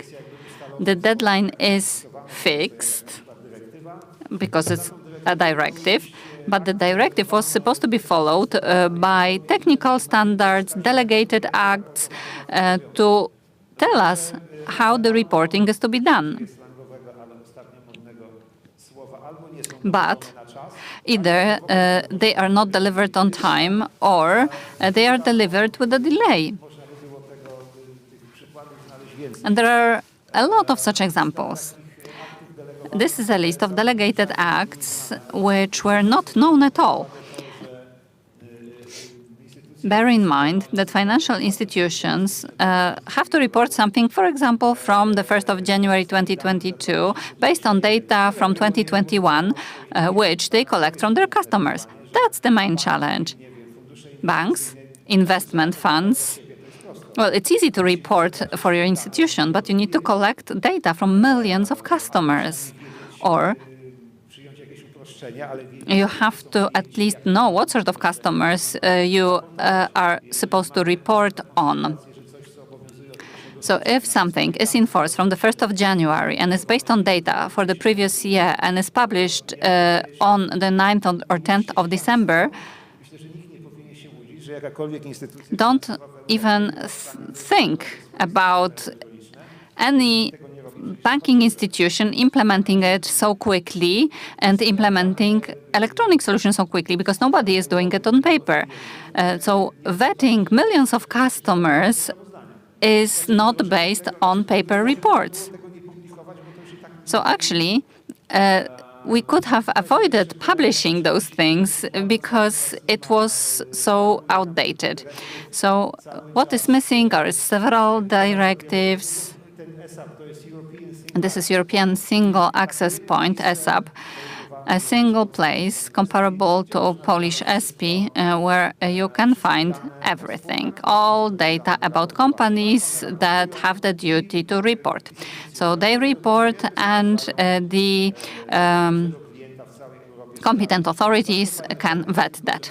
That's a cool idea, but first, law is implemented, law on reporting, and only several years later, a European single access point will be established from which you can get the data.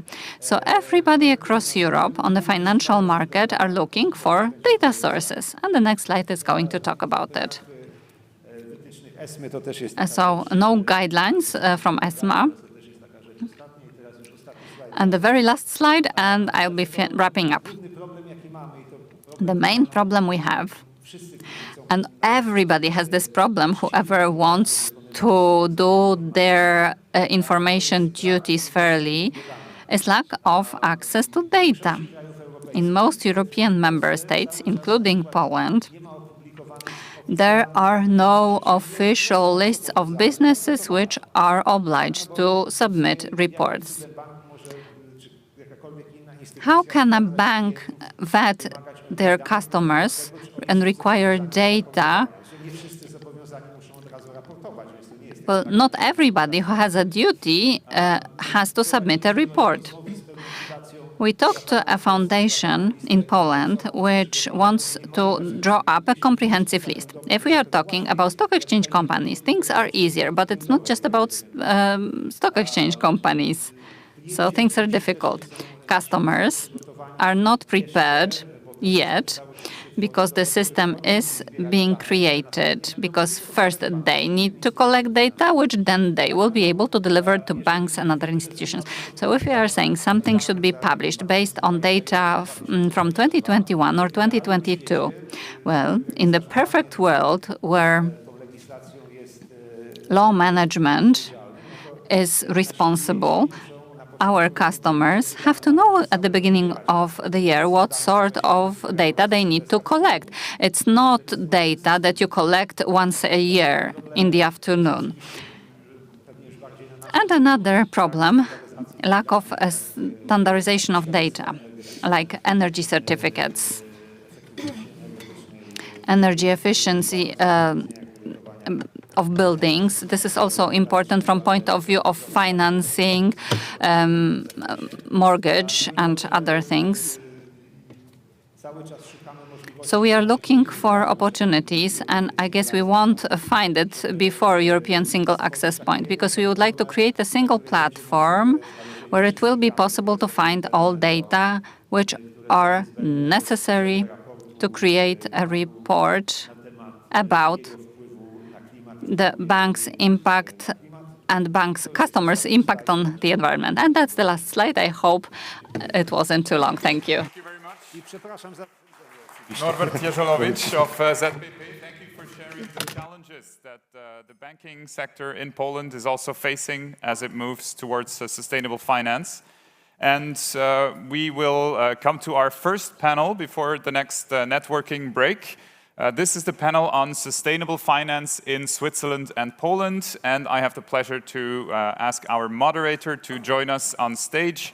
That's Dr. Tomasz Orpiszewski of the Zurich University of Applied Sciences. Thomas, I invite you to introduce your panelists right away. Welcome. Thank you. Dear guests, dear organizers, thank you for hosting this panel and at this beautiful venue and highly symbolic to the Polish economy over the last 30 years. I'm very happy to host the panel on sustainable finance and have a constructive discussion how we can gradually transform the financial assets and financial industry into something that is greener, better managed, and more sustainable. So let me begin by introducing the panelists. I will put myself perhaps here in the middle.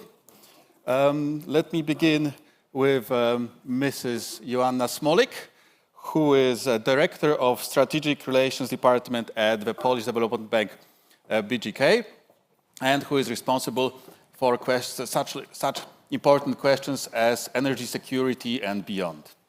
The next speaker is Mr. Tomasz Wiśniewski, who is the Director of Information Products and who develops indices at this very venue at the Polish Stock Exchange and has been very successful in setting up a number of products and indices that investors can use.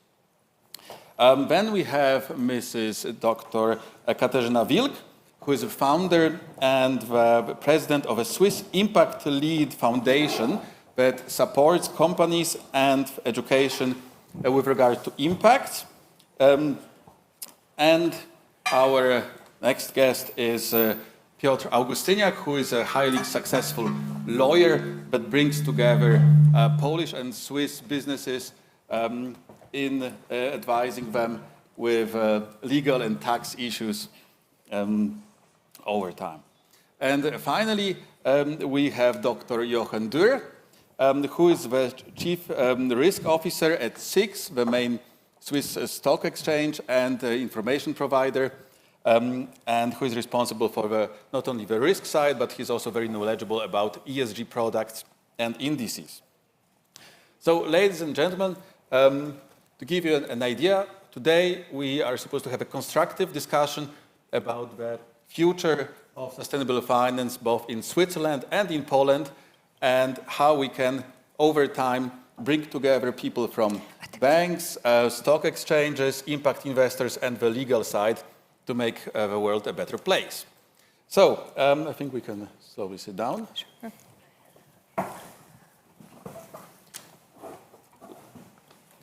It is going to be quite a hasty chase. We are going to have a lot of questions to this highly heterogeneous panel. And let me begin with Mrs. Smolik. Now, your bank has embraced a new strategy in terms of sustainability, and you have committed to several environmental and social goals. Can you provide examples on how do you think you can implement this over time, and where do you see the future of sustainability at your bank? Yes, thank you for the question, and thank you for the invitation. BGK indeed implemented a new strategy which will cover the years 2020-2025, and our mission is to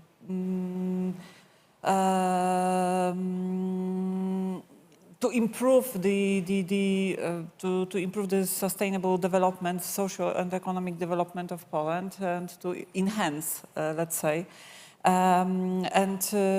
According to your question, I would say in that way that Polish Development Bank, BGK as a Polish Development Bank, is always committed to provide the financing which aims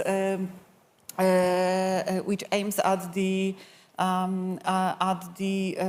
sustainable development, and we prevail the financings which focuses more on social development and environmental development. So I would say that the BGK never accepts any financing only for the sake of the profit for the bank. The prevailing value for us is the improvement of the social and environmental aspects of the Polish economy. So don't get me wrong; it is not in that way that we do any transactions regardless of the profit for the BGK. But this is not the prevailing impact which we take into account when we assess any financing or any banking product. This is the first. And to put it in the formal framework, we developed the ESG strategy, and we developed the ESG questionnaire and ESG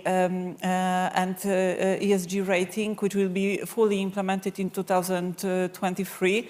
So for the time being, we have implemented the let's say initial questionnaire, which helped us to let's say understand the ESG maturity of our clients, and later on the basis of this questionnaire and the results of this questionnaire, we will we will develop the risk measures concerning ESG. So, concluding for us, what it is crucial is that every financing we grant, every product we implement on the market has the main objective, so as to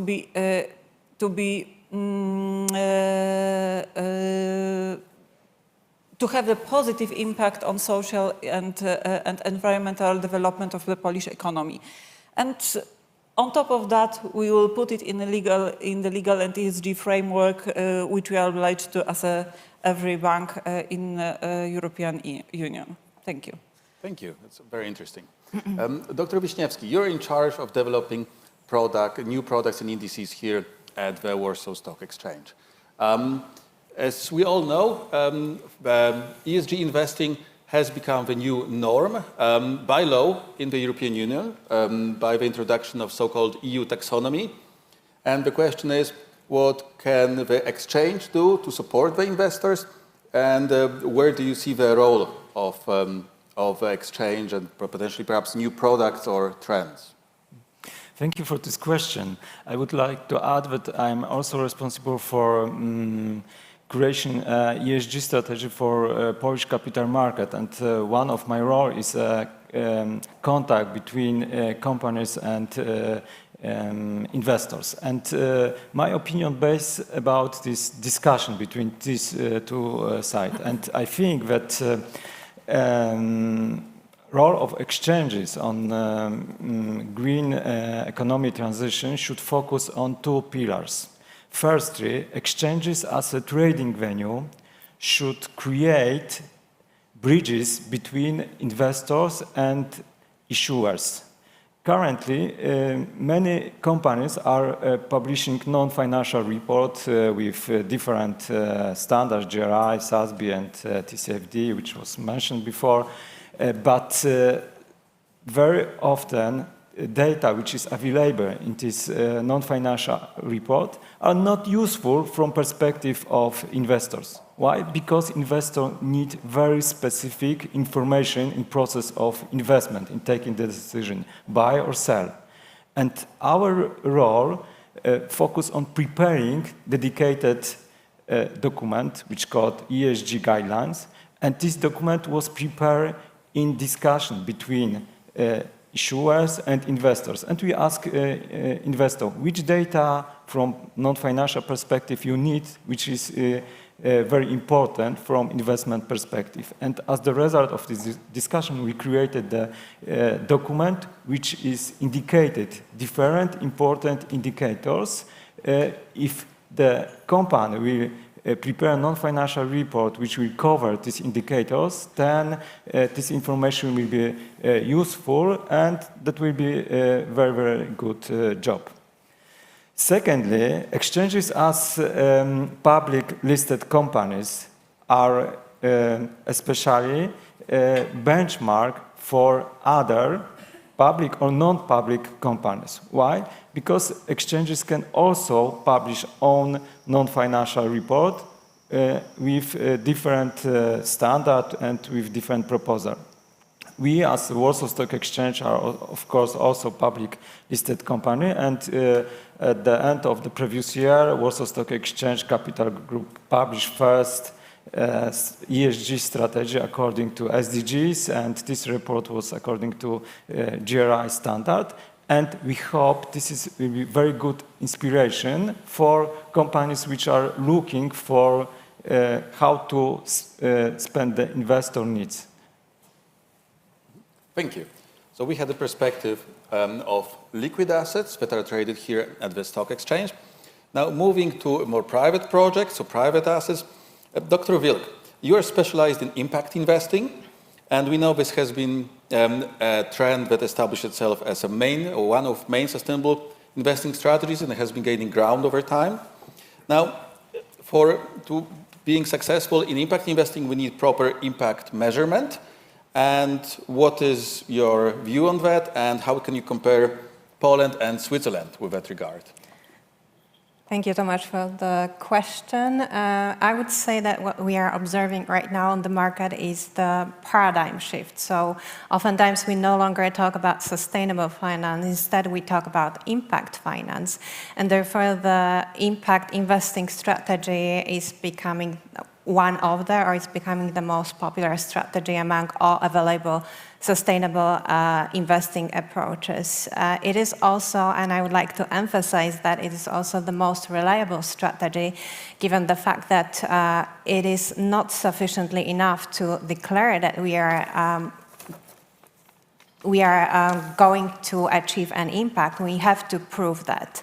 We have to prove that with the right impact measurement, impact assessment, and for that purpose we need data that is valid, that is credible, reliable, and data that is comparable across time. We need to show the difference that the investment cost, the positive impact that the investment cost or influence either on the socio-environmental dimension or socio-economic dimension. So the impact, the positive impact that we are going to achieve has to be significant, meaningful, and has to be also measurable, and has to really respond to real socio-environmental needs of contemporary societies. As to measurement itself, I think there is a lot of debate right now ongoing with this regard.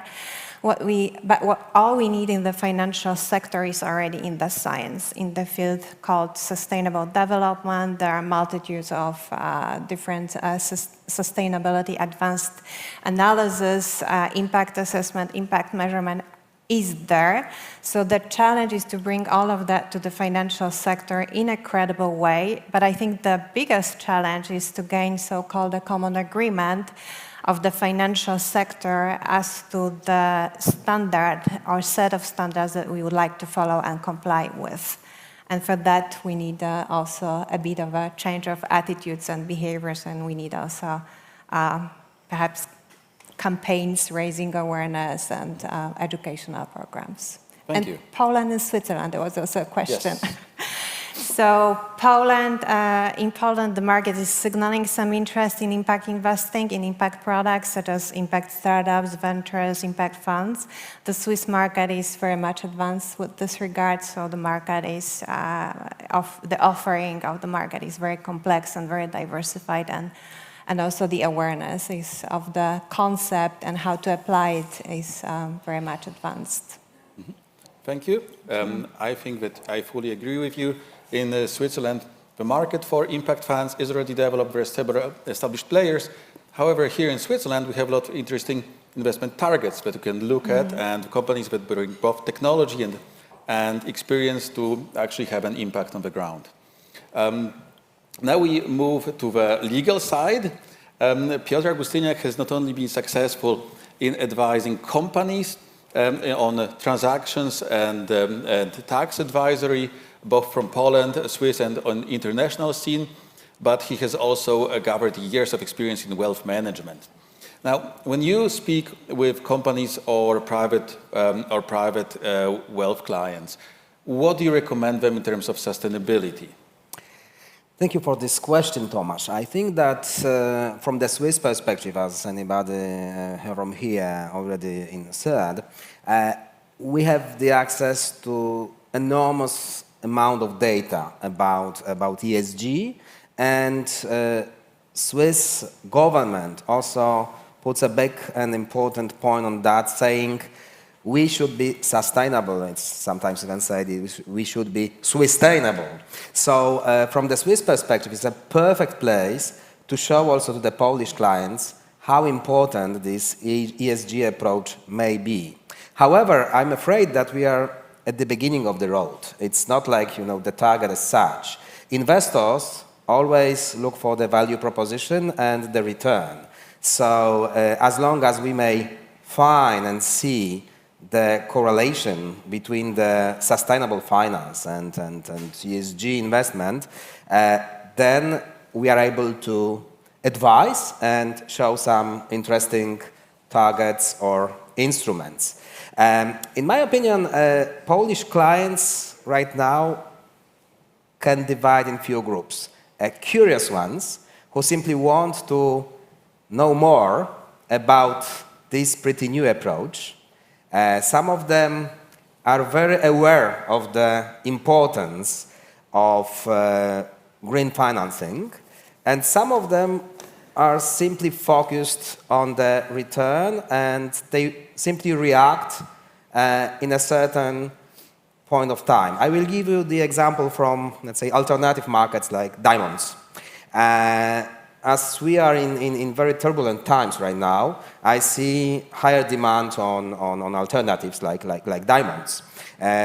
Due to the war in Ukraine, one of the biggest producers is banned, like under the sanctions.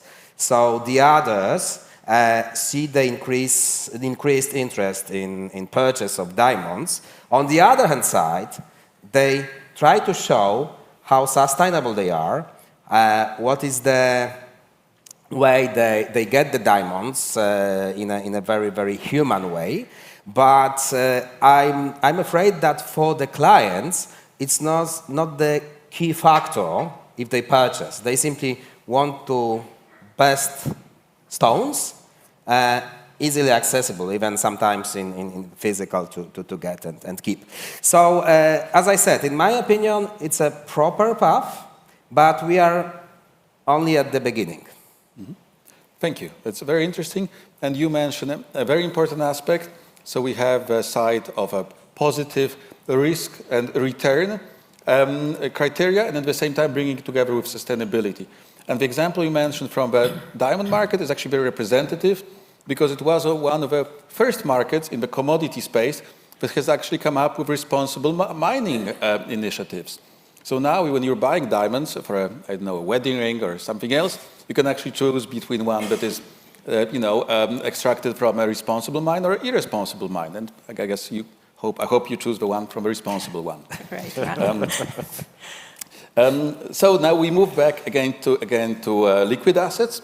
And Dr. Dürr here has actually great experience in terms of ESG products, so implementing the ESG data to new products and indices.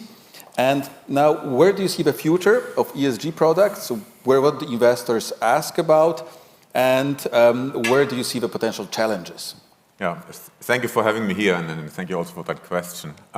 First of all, a lot has been said already this morning, to which I agree. I mean, just the one number that Mr. Flückinger put in the room, 2,000 billion of investment in 2022 in Switzerland alone in ESG. If we bring that into comparison to 2021, this is a 30% increase, in ESG investment. So I think it's clear the topic is here to stay, And I see this in Switzerland, where there's our headquarters, but also in the European Union, Spain, where we operate another large stock exchange with similar, requirements of the investors, in that sense. Now, that comes with a difficulty. First of all, obviously, as an FMI like SIX is, for banks, these players are needed in order to not only fund ESG compliant companies, ESG compliance, but also effectively enable the transition to a better world in that sense. So this is clearly the need as stock exchanges, raising of capital, is the key topic, or the key mission of any stock exchange. But here comes the difficulty, and was also mentioned in a couple of sessions before, how to exclude non-ESG compliance, how to determine in what types of assets, segments, companies to invest. And we see in SIX, one of the biggest difficulties in that sense, really the availability of comparable data. So what is actually the data you can rely on, the data you as an investor can source in order to understand that this is a field in which you shall invest, including for us when it comes to established ESG indices. So we started with that in the Nordics in 2014, the first ESG index, which was basically then in the Eurozone. We have last year raised the first ESG index in Switzerland with something like, I guess, 7 billion of assets under management, so a huge figure, but also for us the difficulty to get to data for our own indices, but also as we are a data provider, to provide the relevant data to our customers. Yeah? So this comparability, we've heard that before, but I can echo that notion. The comparability of data, of objective data, is a challenge. Yeah? And if I compare that a little bit to the traditional risk management world, yeah, in which also I grew up, yeah, working for financial institutions, for example, yeah, it's not so dissimilar from credit data, credit ratings. Yeah? If you relied before the 2008 financial crisis on the established rating providers, yeah, you might be horribly wrong, yeah, in your investment decision, which you realized ex post because data were lagging. Yeah? So what is for me the implication? I think the industry, investors in particular, need to complement quantitative ratings that exist in the ESG world with suitable qualitative criteria. Or in other words, even early warning indicators, so coming back to the analogy of credit, yeah, that help you as an investor to determine what is the trend. Yeah? Whilst it's very difficult to compare objectively, yeah, ESG data, I think it's very important if you look at a company, what is the trend that this company, the journey that this company undertakes in order to get better? Do they get better or do they deteriorate in the ambition, the objective to become more ESG compliant, to make this a better world? Okay, that's a very insightful response.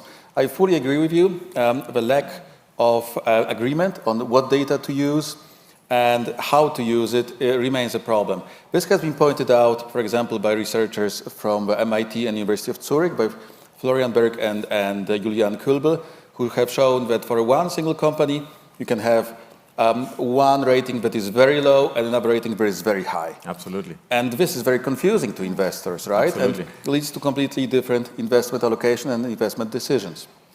So with this, we have to be careful and we have to rely on the experience of people who actually made products out of this and who have been through the process. So we value this very much. Thank you. And we slowly move to the next questions. I would like to urge the panelists to speed up a bit because we're slowly running out of time. Nevertheless, we don't want to lose too much content. Now, Mrs. Smolik, you have been in charge of strategic clients at your bank, and the question is, where do you see this transformation? Should we just divest from all the low ESG assets, or can we provide some ideas for engagement? And what has been your experience on, getting on this sustainability path? Yes, so to my mind, the key to success is the transformation finance, not the. It is when we're talking about the economy transformation process. In my case, I'm very interested in the energy market. So I will link a little bit more to the energy market. When we talk about the energy transformation process, this is not something which can be done overnight. So what I would recommend for every financial institution is to implement in the organization the transition finance. So this is, let's say, getting rid of all the let's say coal assets out of the balance sheet of the financial institutions is counterproductive because we cannot get rid of all the coal fired assets at once from our energy mix. So this is not the black and white situation, or maybe I should say the black and green situation. And what we need is the clear and ambitious way to transform. We need to establish the framework, the time framework for this transformation, and get the consensus among the investors and the financial institutions that these goals, that this framework is sufficiently ambitious, and this let's say agreement should be financeable. Yes, should be ready to get the financing. So as I said previously, I think that that getting rid of all non-ESG assets is counterproductive because when we face the situation that there is no financial institutions. I don't mean only the banks, but also the insurance company and investment funds, which are eager to finance the transformation. They only want what they perceive is the very end of this process, and they want to be in the final stage of this process now, and this is not possible. So the key to the transformation is the consensus on the time framework and the goals of this transformation. And this is my opinion, and I believe it could work because financing the infrastructure. This is not the fast-moving consumer goods. You cannot shift from one strategy to another strategy on a nearly daily basis. What you have to adopt is to adopt the long-term strategy, and this is something what every institution, every financial institution should have in its mind, and will be ready to finance such a way. And I have one example. For example, for the time being, we have the energy crisis on the Polish market, and which is especially painful for the heating industry. And so in my opinion, for example, the role of the BGK as a Polish development bank is not only to perceive the long-term goals or the middle-term goals, but we need to also see the short-term goals. So, for example, what we need to do for the time being is to provide financing so as to be able for the heating companies to buy fuel and to provide the municipality with heat. Which is, from the social point of view, very crucial thing for the time being. Yes. So what we have to keep in mind is not only the long-term strategy, but also the short-term strategy, which is also very important in terms of transformation. This is something which is complementary to the transformation process. Thank you very much. Thank you. We'll move on to Dr. Wiśniewski. So you have, your companies that you host here at the stock exchange, and you also know the topic of sustainability very well. Now, do you think some of the companies can only be pretending to be sustainable, while in reality they are not? Is there any chance that there is some greenwashing that you have spotted, and is it possible to spot it? The greenwashing is a hot topic now, and probably if we will organize different panel, and we can discuss about the greenwashing whole day. But we have limits to discussion, especially during this panel. And I want to share with you two ideas. I can share divide the presence with the futures. And now I think we have the self-regulated age. What does mean? Before we heard that there are a few different indicators important. From my point of view and from perspective of greenwashing, the key are transparency and range of data. Of course, also the data should be comparable, but the crucial are information which are delivered by companies. For example, if the company is not sharing some important indicators, is not added in the financial report, then according to our discussion with investors, they are treating this situation by a, let's say, red flag. And what that means from perspective of investment process? The company is excluded from investment portfolio, and I think this is the crucial from perspective of company if it's excluded from investment portfolio. But I hope that the situation will change in the future and new EU regulation, CSRD directive, it will be something like a game changer. Why? Because this regulation which will focus on two important points. Firstly, or non-financial report which will be prepared in according to CSRD should be verified by independent auditor. And it will be very important in process of checking the data. And secondly, we have to remember also by a very important point, the data will be prepared in machine-readable format, inline XBRL. That will be very helpful from perspective of ESAP, which was mentioned before. But if you have the comparable data, very easy processed by computers, then it will be very easy to find the conclusion. So the quality of data and well-audited data is the key. Thank you. Dr. Wilk, given your experience in impact investing, how do you think we can ensure that it prevails and actually develops on Polish and Swiss markets? And what are the challenges that we currently have? I would say that the challenges that we are facing and the factors that can affect the trend, impact investing trend, which is a part of a big and global trend called sustainable finance, are exactly the same in all the countries. So Poland and Switzerland are no exceptions with this regard. To ensure that this trend will continue and will accelerate even further, we need certainly better regulations. We need also policies that at the organizational level, better coverage of the regulations, either at the country level, if we talk about, for instance, Switzerland and other countries, or at the regional level, which would be the EU.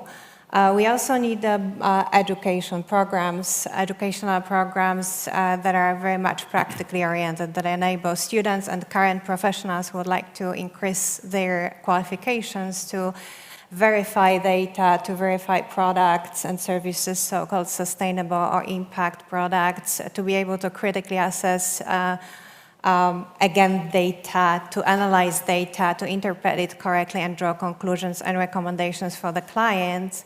So, and also to design strategies and to implement strategies. So everything that is actually practically oriented, we need within the education, within also the trainings that we are providing. And the third, I would say, factor for me, sustainable finance, including impact investing, is a collaborative effort. So we need, of course, a better collaboration in between different actors, policymakers, academia, research institutes, practitioners, the financial sector, and educators as well. And there are, of course, multiple examples of excellent initiatives, such as Building Bridges in Switzerland, that is aiming at building bridges in between those actors and to enable better communication and learning from each other.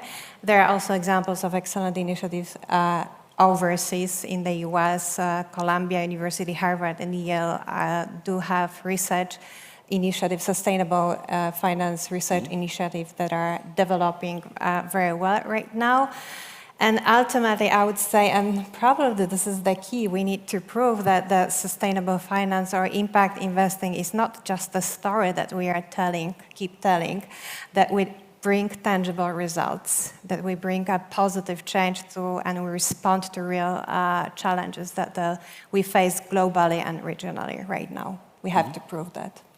I think you're completely right. There are so many actually highly successful impact funds that operate either in developed markets or in emerging markets, and they bring together actual impact on the ground where they make people's lives easier. Entire communities have been actually taken out of problems with water or poverty.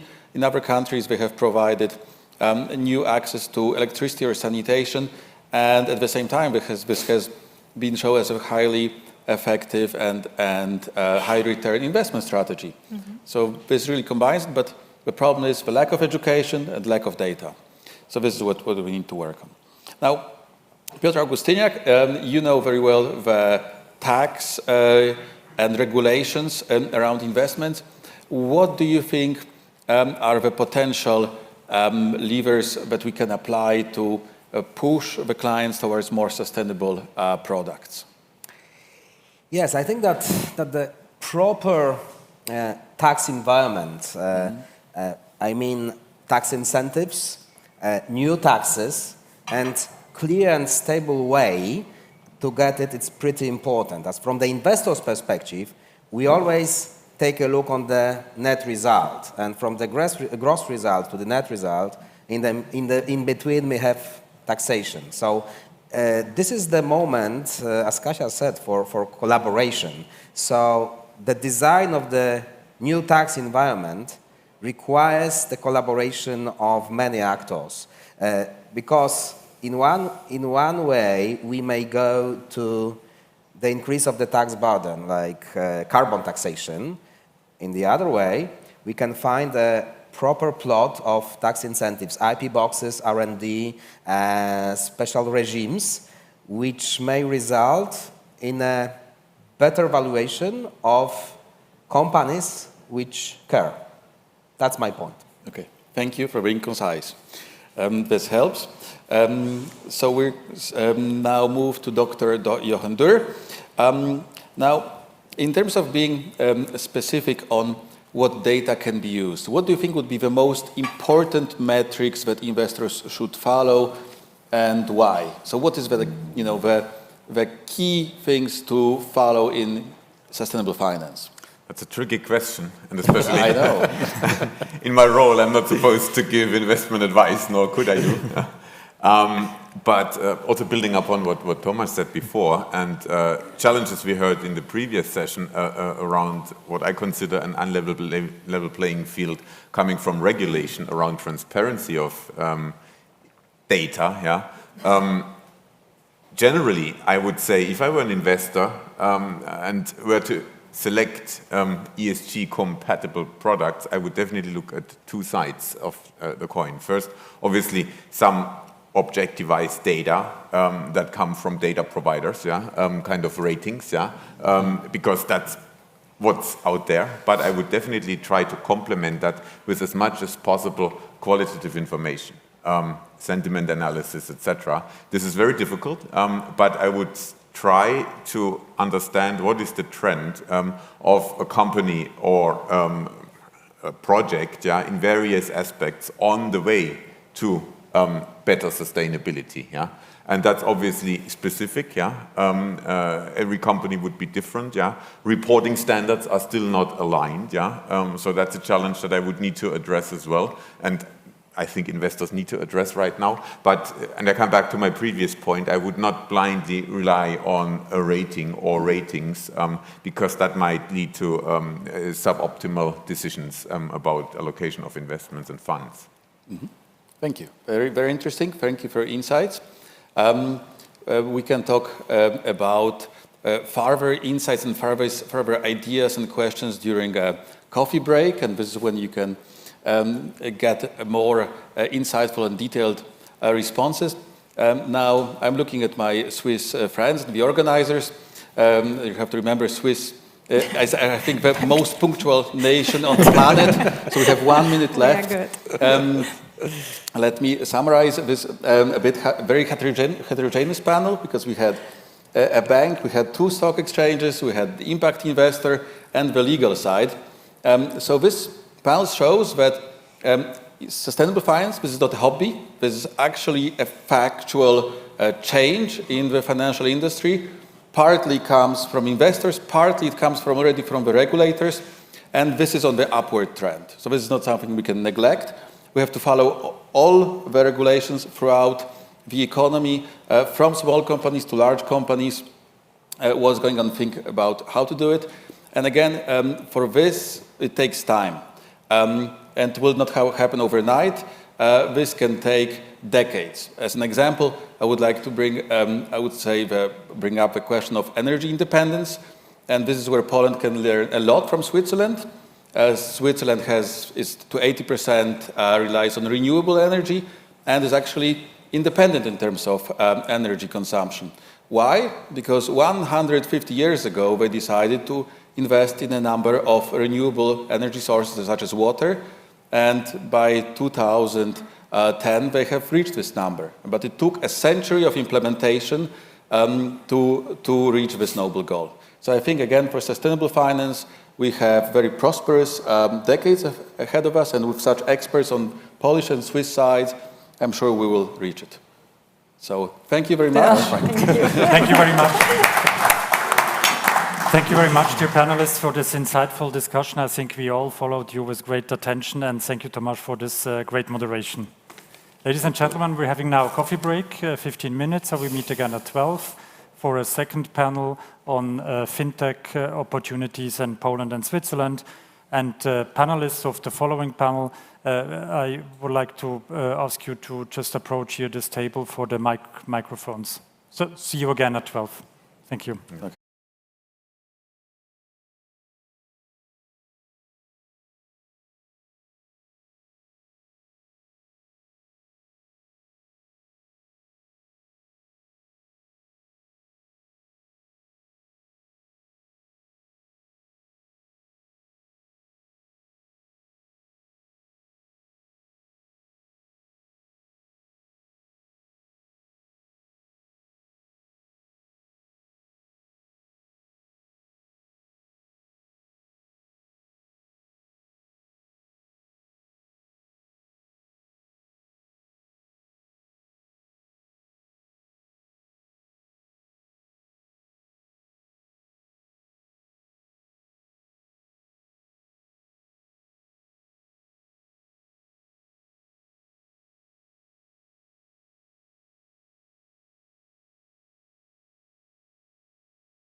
of the Swiss Financial Centre is FinTech, InsurTech and Green Finance, powered by breakthrough innovation and motivated by an inventive cultural mindset for problem solving and engineering solutions.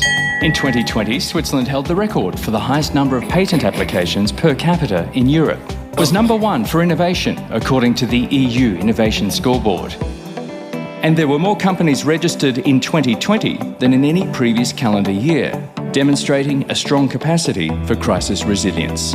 Startups are sprouting like Swiss mushrooms across the peaceful Alpine nation, with over 350 startups redefining the future of banking, finance and insurance.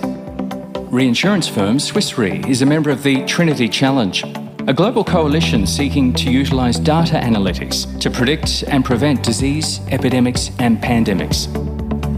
And the Swiss Digital Insurance Association has formed to foster digital insurance innovation. Crypto Valley in Zug is fast developing a reputation as a world-leading ecosystem, fostering growth, collaboration and integrity in blockchain, cryptographic and...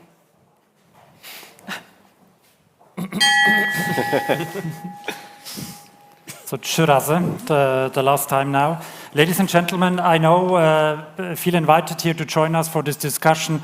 I know it's a challenge for you because you are now with this panel after the second coffee break. So it's not easy, but I think we should start now. I have the pleasure to introduce to you the moderator of this panel. It's Professor Witold Wilinski, Associate Professor at SGH.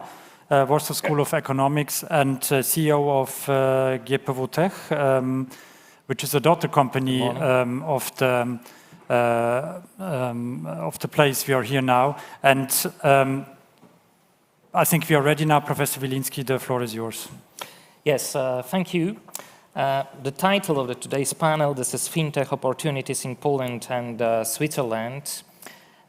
So it will be about two completely different markets with a completely different history and completely different structure of the financial market. And I would like to start by the introduction of our panelists. First, Mr. Paweł Widawski, the president of FinTech Poland, leader of Poland's main non-profit think tank on digital finance. The second, Professor Cornelia Stengel, attorney at law and partner at, and here could you help me because... Yes, exactly. My pronunciation in German is not very good, so thank you for your help. As well as co-director of Swiss FinTech Innovation. Swiss FinTech Innovation is an association of banks and insurance companies, as well as other companies involved in the financial market. The third panelist, Mr. Thibaut Rouquette. I hope that now the pronunciation is good. Perfect. Thibaut heads a partnership for F10. He has spent over a decade building and investing in innovative new ventures, as well as advising large financial institutions to engage with the best fintech companies worldwide. And Mr. Radomir Mastalerz, the CEO of Wealth Arc, a Zurich-based wealth management fintech with Polish roots, and a member of Swiss Association Open Wealth that advocates common standards for financial data exchange. And this was about our panelists which are with us. And finally, Mr. Matteo Bernardis, I give you the floor to present yourself. Thank you, and I hope you can hear me well. Yes, so I'm responsible for UBS Next, which is the innovation unit of UBS in the areas of strategic investing, running our corporate VC, and research activities associated with it. Okay, thank you. So the first round of our question, the first question will be to Mr. Paweł Widawski. Or perhaps you will receive two questions. One question will be related to the current political situation, the war that we have between Russia and Ukraine. And second, and the first one will be related to your organization. So one of the goals of FinTech Poland is to promote Polish digital finance, both nationally and from the international point of view. How successful are Polish fintechs? This is the first question. And the second, and has the Russian aggression against Ukraine had an impact on the number of fintechs entrepreneurs that we have now in Poland? Sure. Mr. Professor, thank you very much for invitation, and thank you for this question. So, some general remarks. The Polish fintech sector is growing really rapidly. We publish every year Polish fintech map, and in 2018 there were about 150 fintechs, and today in 2022 there are more than 300 fintechs. So, as you can see, the market is really vibrant, is growing really rapidly. The second remark relates to the profile of Polish fintech sector. In Poland, fintech should be defined in a really broad way, as we have very innovative banks, which considers themselves as a fintechs as well. And banks individually and collectively create really breakthrough innovations in Poland.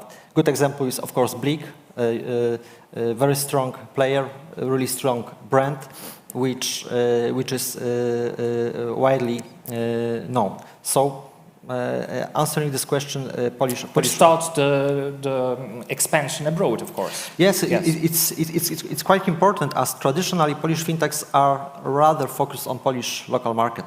But in recent years, we see the change in this space, and more companies decide for expansion, which is not easy, but the willingness of expansion and awareness that Polish market is rather too small for them is a good sign of the maturity of our market. You mentioned that one of our goals of FinTech Poland is promoting Polish financial sector and Polish digital finance sector abroad. Yes, it's true, and we are trying to observe how Poland and Polish financial sector and actually Polish financial center is perceived from abroad. And unfortunately, according to the last Global Financial Center Index, Warsaw as a financial center is ranked 62nd, the most competitive financial center in the world. So it's not the best position. And the Prague and the Berlin and Copenhagen those centers are much higher in rank, but I'm not so sure whether it really reflects the strength of those centers. And sorry, the second question in few words, because we have a limit of 3 minutes for each answer. Last sentence about the promotional Polish digital finance abroad. We launched the initiative Future Finance Poland, and our aim is to promote Poland as a financial center abroad. So this is one of the key activities of our foundation in this area. Referring to the second question, more geopolitical situation, of course, we witness influx of really well-qualified migrants from Ukraine, from Belarus, and only within the Polish business harbor, which is a governmental program for relocation workers from Ukraine, IT workers from Ukraine and Belarus, almost 50,000 talents were relocated from those countries to Poland. So it means only within this one program. So it means that we can see a positive influence on the market. Of course, we hope that the war will end at a moment, and they will perhaps go back to develop their country. Professor Cornelia, thank you for your answer. Professor Cornelia Stengel, FinTech aim to disrupt the old ways of doing business. So it can be tricky for them to assess legal risks and figure out which regulation applies to them. As partner of a law firm, can you tell us about Switzerland's FinTech license and how it helps innovators in Switzerland compared to other jurisdictions? Yeah, thank you very much. Compared to other jurisdiction is the key word, no? If we compare our legislation with European legislation, we have, or let's start the other way around, we have similar goals, no? Financial sector regulation always aims financial stability, like consumer protection and so on. So we have the same goals. But in Switzerland, we have a completely different way Which means that this is a kind of different approach? I think it's a different approach. We have very principle-based legislation, which leaves much room for innovation. But we also need, I wrote an article last week, that's why it's really important. We need guidance from our regulators, from our authorities, how to implement exactly, that they will always lies in the details. So we have like similar goals, but another way to regulate. In the end, I think the rules applying in Switzerland and European Union also are similar. So we try to be on a level playing field, but we also have a very innovative legislation. For example, the DLT legislation entered into force a year ago, or we do like small amendments on a banking act, or we have like this FinTech license you mentioned. I can elaborate on this topic for hours, but just you mentioned the FinTech license. This is one license would be nice for companies in the payment sector, prepaid payment systems, for example, because you can collect deposits from the public up to 100 million Swiss francs without the banking license. No. So you have the hurdles are not so high, and you can act a bit like a bank. Thank you. Mr. Thibault Rouquette, as F10 Ventures support the early collaboration between startups, incumbents and investors, you can recognize patterns in the FinTech ecosystem. What is your assessment of the ecosystem in Switzerland, and what is unique about Switzerland as a FinTech location? Well, a few things come to my mind when thinking of like the unicity of Switzerland as a FinTech ecosystem. Maybe the first one, a bit unconventional, is when you think financial centers, and Switzerland is clearly one of the big financial centers, you typically have in mind the skyscraper, the big buildings, the Manhattan, the Warsaw Spire. Interestingly, one of the things unique about Switzerland is that you have FinTech in between lakes and mountains. And it seems maybe like, a bit like a weird thing to say on a panel for the Polish Swiss Innovation Day, but I think it's an important one to just understand that there's this entire mindset, and you're very close to nature, and it makes it very unique compared to all the other financial centers and FinTech centers that I had the chance to work for or visit in the past few years.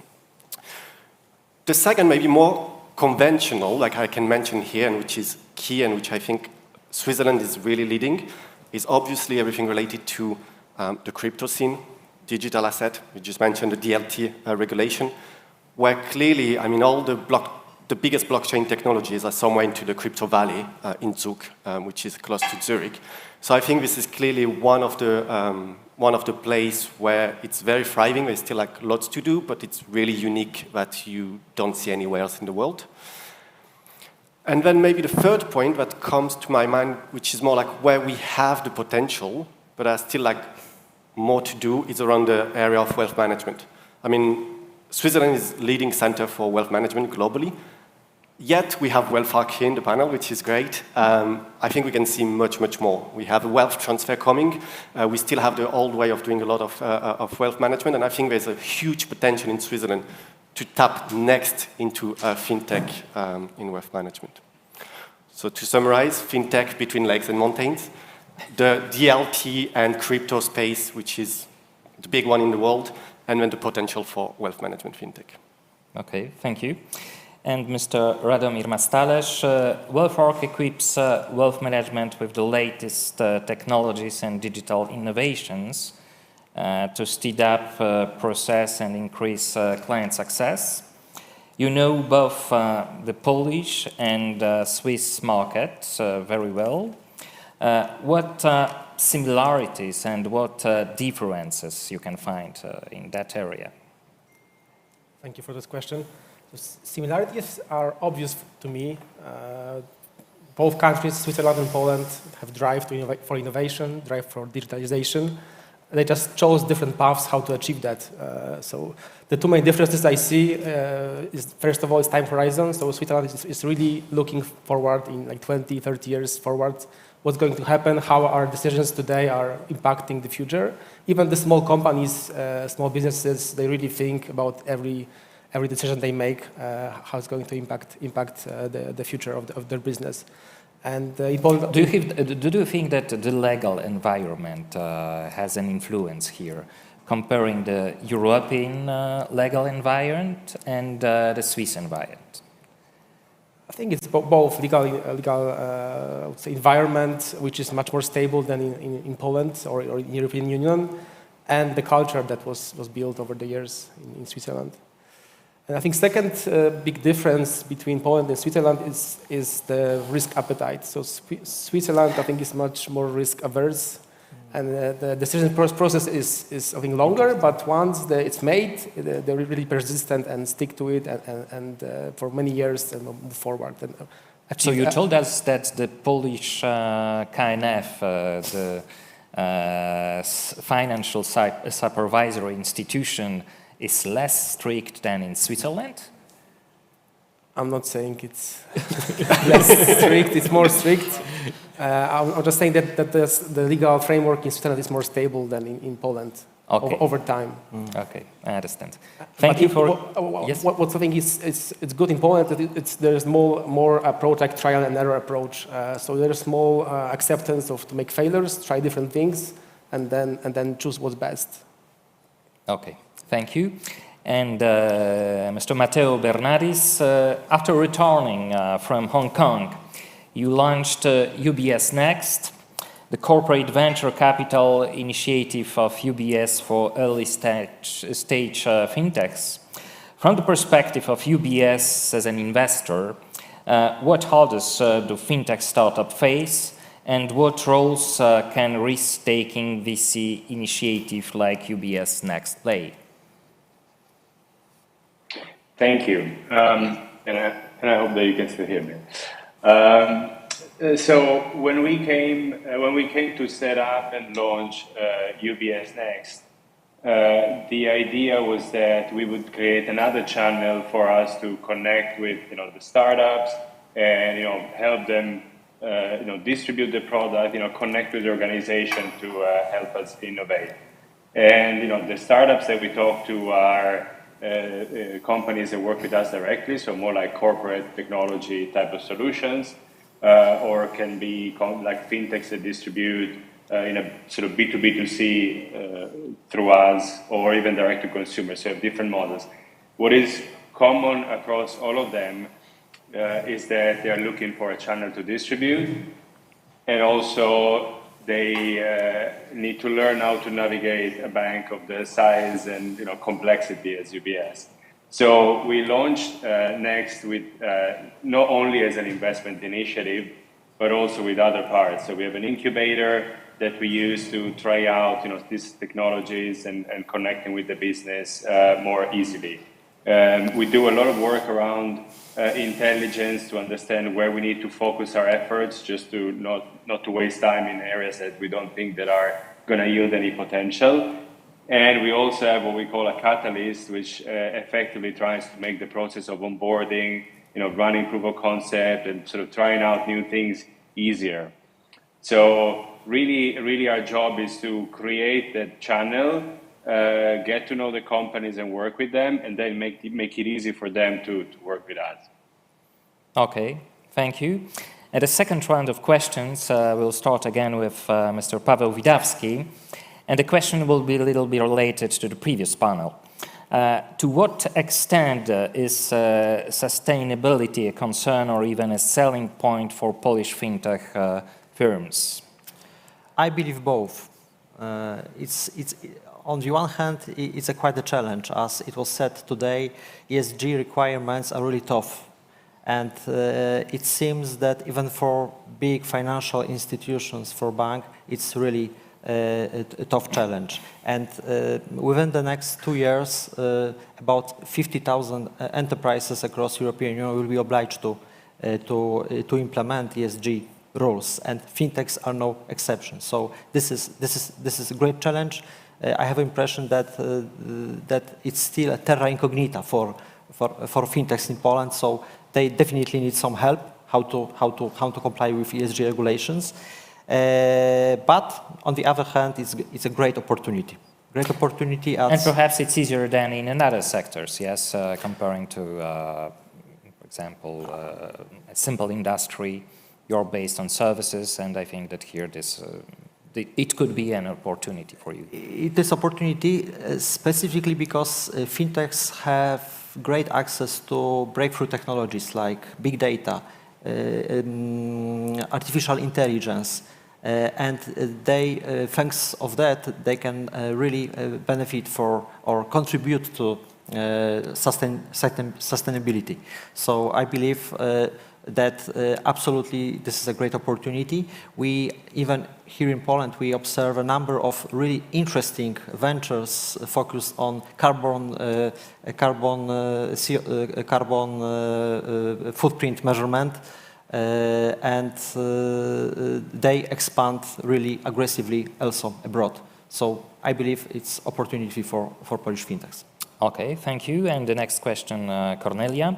Fintech has the potential to individualize financial products and services, but taking into account demographic changes and clients' expectations regarding sustainability, in which areas and how does your association, I mean the Swiss FinTech Innovations, support such innovation in Switzerland? Yes, thank you.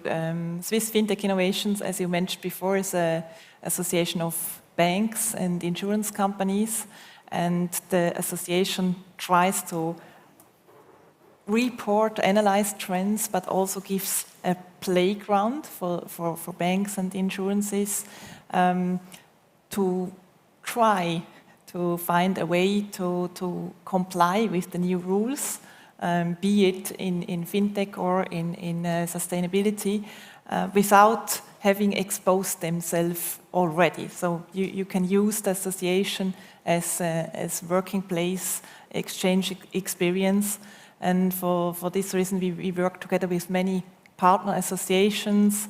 I want to mention the Polish one, because with the Swiss-Polish Blockchain Association we have these exchanges too.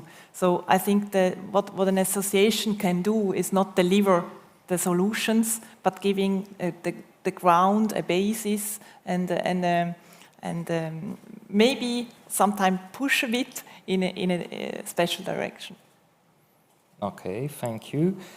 Are your organization responsible, for example, for some legal lobbying? Or not? We are let's say we have different projects, and we have in all the projects we have different people with different skills. So we have one working group with which is called Regulations Working Group, and there we have the legal guys from all our members, and we are building opinion, and we give the opinion to the authorities or the legislators. So we have, or we try to have some influence in the end. Okay, with some small suggestions. Okay, thank you. Thibaut, the F10 has hubs in Switzerland, Singapore and Spain. How different are fintech ecosystem in these 3 locations? Which locations are ahead of the pack in terms of sustainability and climate fintech? And perhaps could you add some words about your experience concerning the Polish market, because I know that previously you've been here. Yeah. All right, so let me start with the first one, the differences between ecosystem. I think it could also be a long discussion, so I would definitely not do it into the 3 minutes, but I think FinTech, by definition, is also like a... By the way, this watch doesn't work. Yeah, that's what I see. Yeah. And this is a Swiss conference. Yeah, but we're in Poland. Who do we blame? So the part of, I think FinTech is very much local. One of the reasons, so really global and local. If you want to have FinTech ambition, you need to really think global, and that's great to see that in Poland, like the Polish entrepreneurs are thinking more and more global. But you have to be very local for the regulation, the different the different players on the market. So, I mean, some of the difference we see, Switzerland, as I mentioned, we have the wealth management, there is still like a lot of this like very open association. It's very easy into the market to have discussion with all type of players from the ecosystem, and it's really happening on a constant basis. Spain, we have seen a lot more of like still local mindset, which was interesting to see for us, with also the startups and the companies which had the same syndrome of thinking like Spain is a market big enough, so our FinTech could be only for Spain. Singapore has been involved in FinTech with like, I mean, the authority, the MAS has been involved in very early stage of FinTech since 2014, and probably before. So very high engagement of, for example, the regulator themselves. The Singapore government is very strong in regulations exactly. For the FinTech sector. Yeah, exactly. They are in the top of the world. Yeah, and it's incredible like how active they were. In the previous roles, they were investing into like, I mean, they were supporting us in Startup Bootcamp in 2014 for the first accelerator we were launching in Singapore, which was incredible. So global, then you had the question around sustainability and climate FinTech. By the way, F10 published a climate FinTech report where we have analyzed over 400 companies. It's available online. You go on to f10.global, and you will have insights on the climate FinTech that we see around the globe. I think we had like some interesting discussion also today, but sustainable finance and climate FinTech we don't have clear winner yet. So from the report we could extract, Europe is leading as a continent. It's clearly like at the moment in terms of climate FinTech #1 that we've seen. But we don't have yet a capital of climate FinTech or sustainable finance, which big message would be like it would be great to indeed see all this competition or even co-petition between London, Green Crown, Singapore, Luxembourg. Yeah. Exactly. Please compete, or co-opete, because we need like a global capital being the planet, not the cities. So yes, so still in terms of strong activity, we've seen into the early stage startups, Switzerland and the Nordics, where we actually have expanded for a program in the Nordics and the Baltics. And then, in terms of the experience that I had with Poland, that was one of the things that you have mentioned, but probably things have changed. I was spending a lot of time here between 2015 and 2018, and for me, what was impressive of the FinTech scene of Poland was like driven by the banks. I mean, especially the retail side was very innovative compared to everything I've seen in every other countries I lived, where I could have my mobile banking, online banking, and do pretty much everything I wanted from day one when I entered into the country. So I think that was one of the specificities. This is related to the history of the Polish banking sector after the collapse of communism. Yes. Because in 90s, we privatized around 70% of our banking sector, and the consequence was that we had a lot of investors from different countries. So we've created a very competitive market, and the consequence of this was the creation of fintechs, of course, combining with the high level of the education in the IT sector. So that was the story. Thank you for your answer. And the next question, Radomir. WealthOrgs provides technological and digital solutions for wealth managers.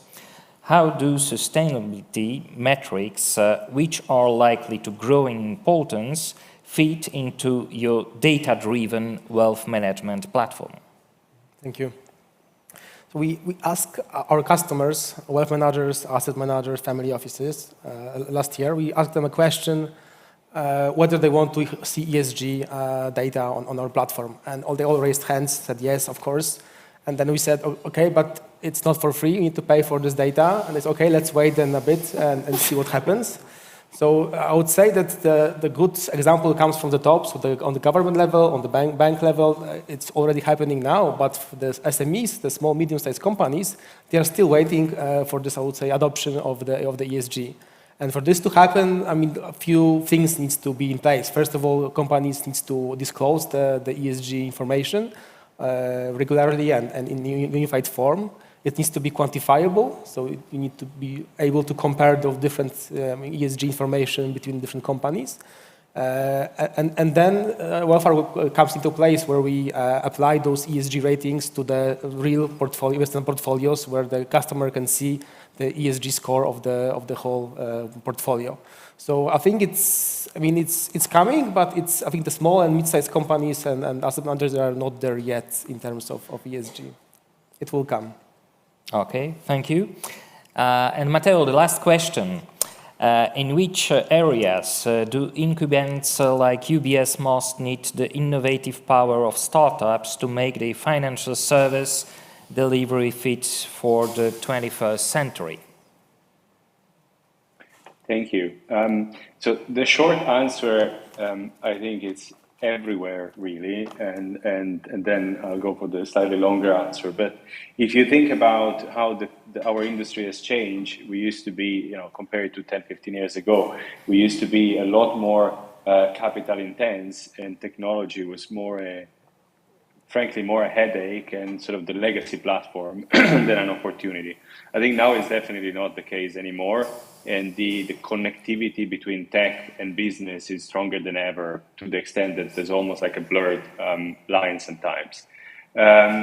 This is because, like all the other business models, we are being digitized, but what it also means is that you need to forget about creating your sort of silo where everything is built internally, and you don't need to rely on third-party applications because it's just unfeasible. You wouldn't be able to deliver so much so fast, with also technical obsolescence being so rapid.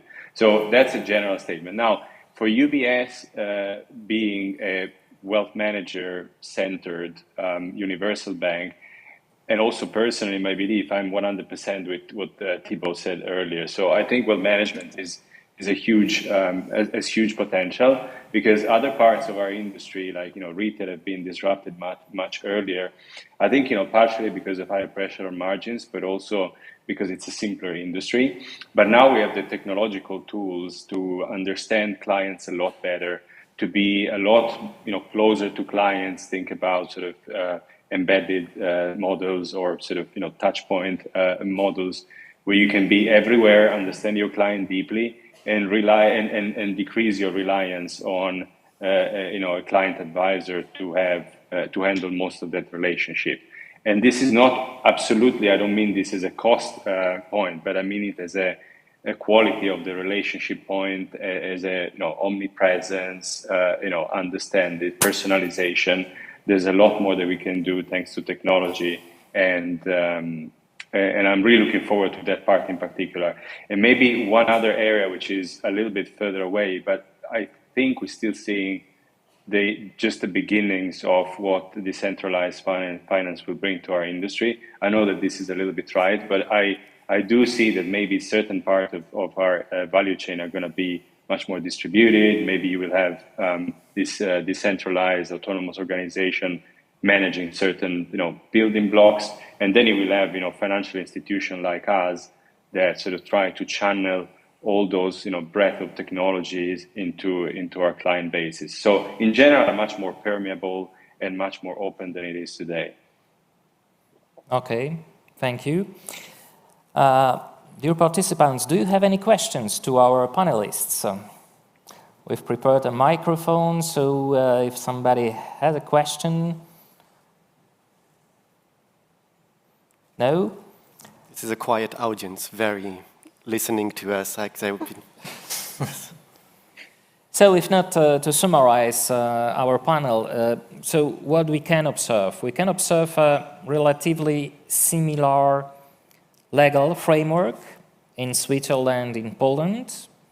In the same time, a different structure of the banking sector.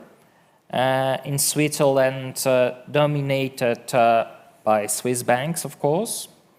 In Poland, with a completely different history, which is a kind of consequence of the communism period, the privatization, and now a kind of repolonization of the banking sector. And of course, we have to know that the structure of the banking sector, the history, can have a huge influence of the way of the development. You told about Singapore, we spoke about Switzerland, about Poland, Luxembourg, London, but I'm giving an example based on Africa concerning the FinTech development sector.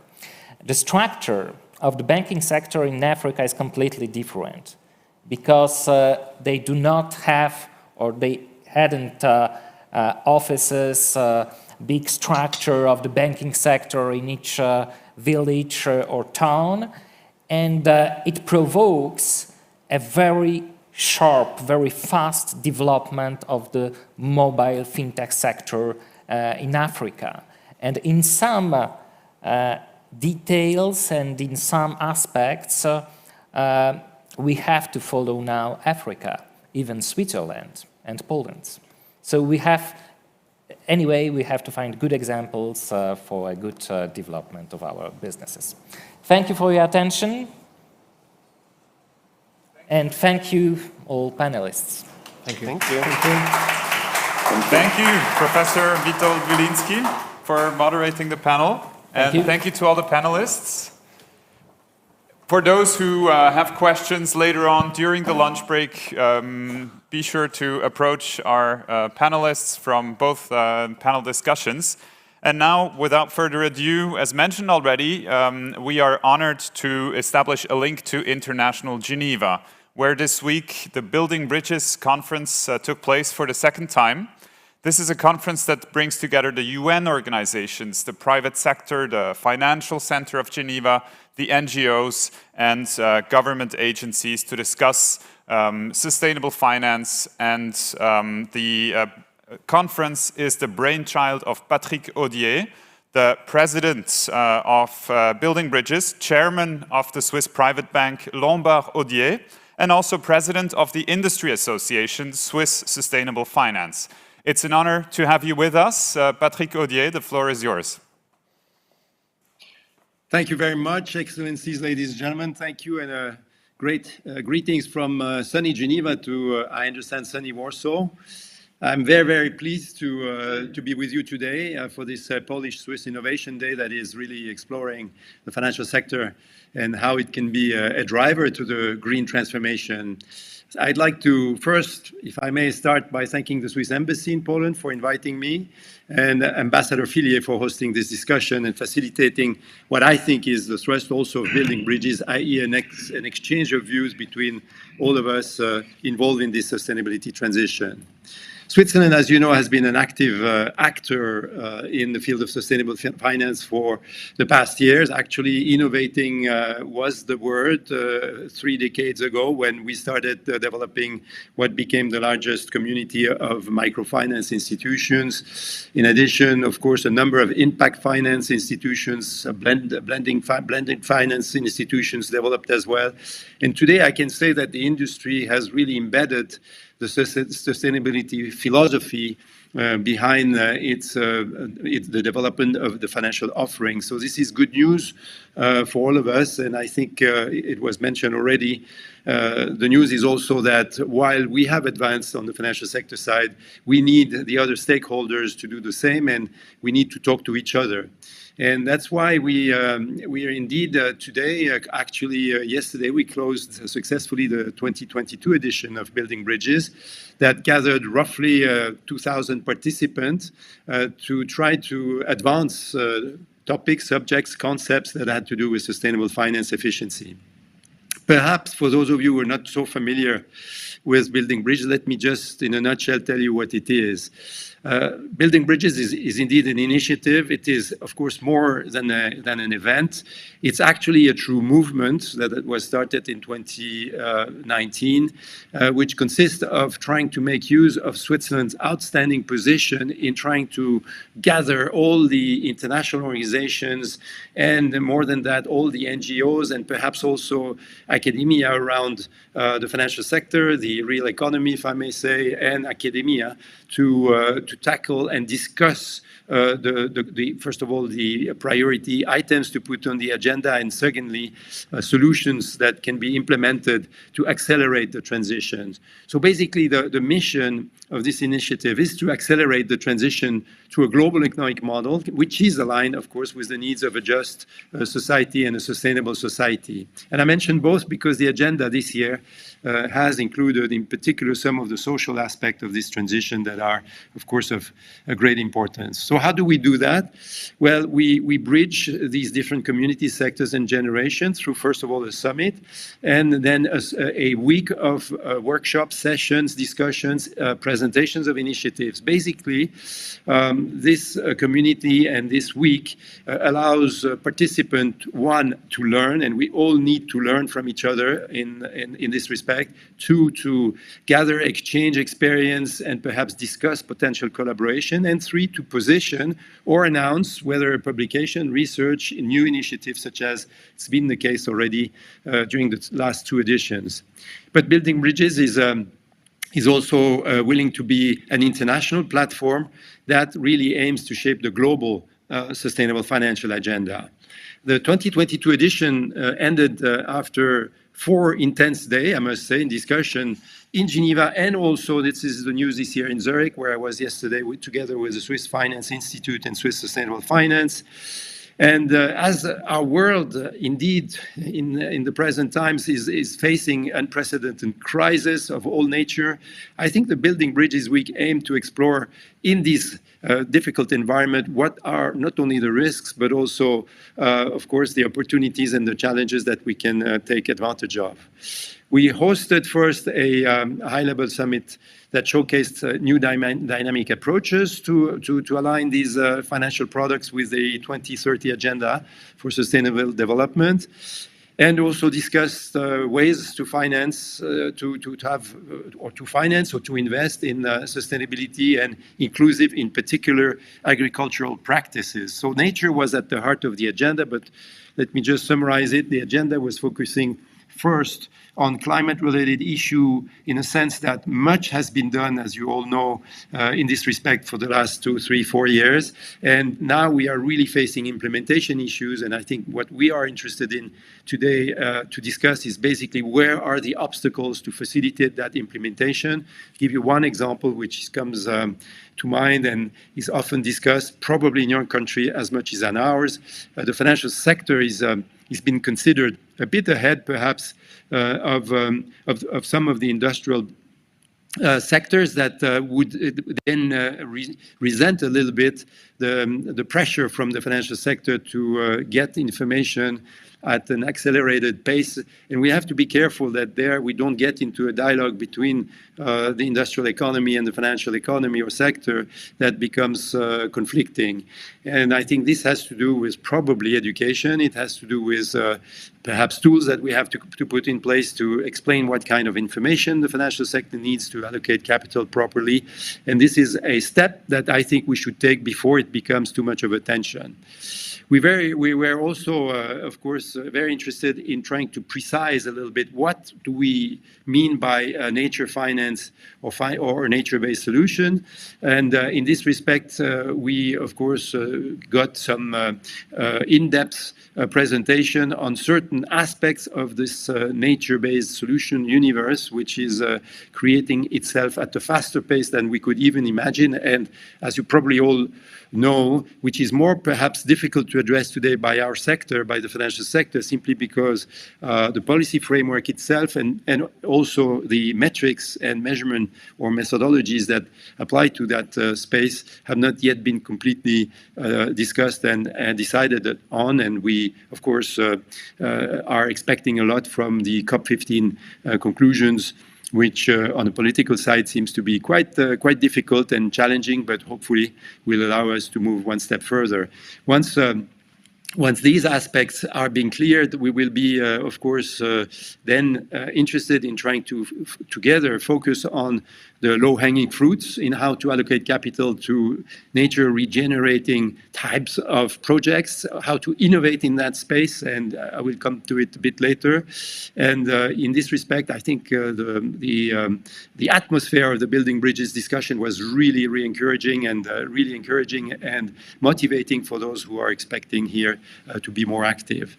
We also addressed one aspect which is quite important to all of us, which is how do we translate the climate or nature or perhaps other sustainable aspect effect on a company or on a sector into the financial well-being of the sector and or the company, i.e. the accounting standards. And we had the pleasure of having with us Emmanuel Faber, who, as you probably know, chairs the International Sustainability Board, Standard Board, that was created by the IFRS Foundation at the end of last year. And I think this was a very good occasion to make a call for reason to not only the financial sector to try to bring together all the reflections that have been made in creating those accounting standards. As you know, they are very different from one region to the other, but also to the politicians to get united in a decision that would foster a common standard. So we also had the opportunity, last but not least, to introduce in the agenda what is something that I think will take more and more importance, which is the social consequences of this transition. Whatever the angle you take to this transition, they will be major and are major already, not only adaptation, but also direct social impact. And I think it is time to gather around the table all the necessary brains to make sure we can also here fix the societal framework in which we want to share not only the advantages but also the cost of this transition, and secondly, fix also some of the responsibilities of the industrial sector, of the economy in general, and hence allow the financial sector to allocate capital properly. This was basically the idea this year, and Building Bridges' mission is also to try to define this agenda year after year in an as pragmatic as possible way. We were lucky to have this issue with key leaders. I mentioned Emmanuel Faber. We had Paul Polman, who's probably well known to all of you. We had the chance of having an intervention of Al Gore. We also had indirectly Mr. McCartney intervening in a UNEP session. We had Margaret Kulo, responsible for finances at the WWF.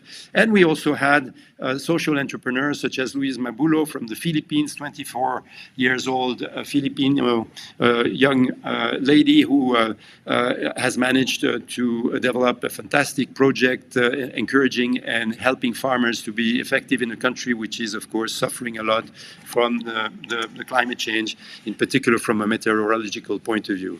So the Building Bridges Summit highlighted a number of ways to cope with these climate changes risks and how industry can act to mitigate and absorb those risks, but also to drive progress and collaborate across sectors and countries and to support that transition. And I think that was, as I said, quite reassuring to see that there are numbers now of collaborations and initiatives that are being taken across boundaries and, of course, in particular, due also to the current food and energy crisis. In addition to the summit, we also hosted about 68 event sessions on topics such as biodiversity, net zero, FinTech, as was just discussed, gender lens investing, peace, plastic waste, greenwashing, or opportunities in emerging markets. And these Building Bridges discussions have been really enriching from all points of view, very qualitatively very important, eye-opening, and motivating. Several organizations have used actually this annual Building Bridges meeting and week to make announcements, release new research report, or launch initiative. You will probably see them. I realize that I'm in between you and your lunch, so I won't be too long. And for instance, in Geneva, we just launched the new Nature Finance initiative, and also something that could be very pertinent to the theme of your meeting of today, the Innovate for Nature a project that both aims at to protect our nature, but also biodiversity and the rights of indigenous communities. This is a process that is now being institutionalized and will foster innovation and hundreds of innovation per year in this field to make sure that we all look at a project that can really make the difference in this respect. It was also the opportunity to release new research on the field, and for instance, the latest data from the Gender Lens Investing Switzerland were shared and revealed that the gender gap, for instance, in our country, that still remains too high with respect to the objective that were set, while showing concrete ways to address this issue through finance. And that was, of course, useful to many of the participants.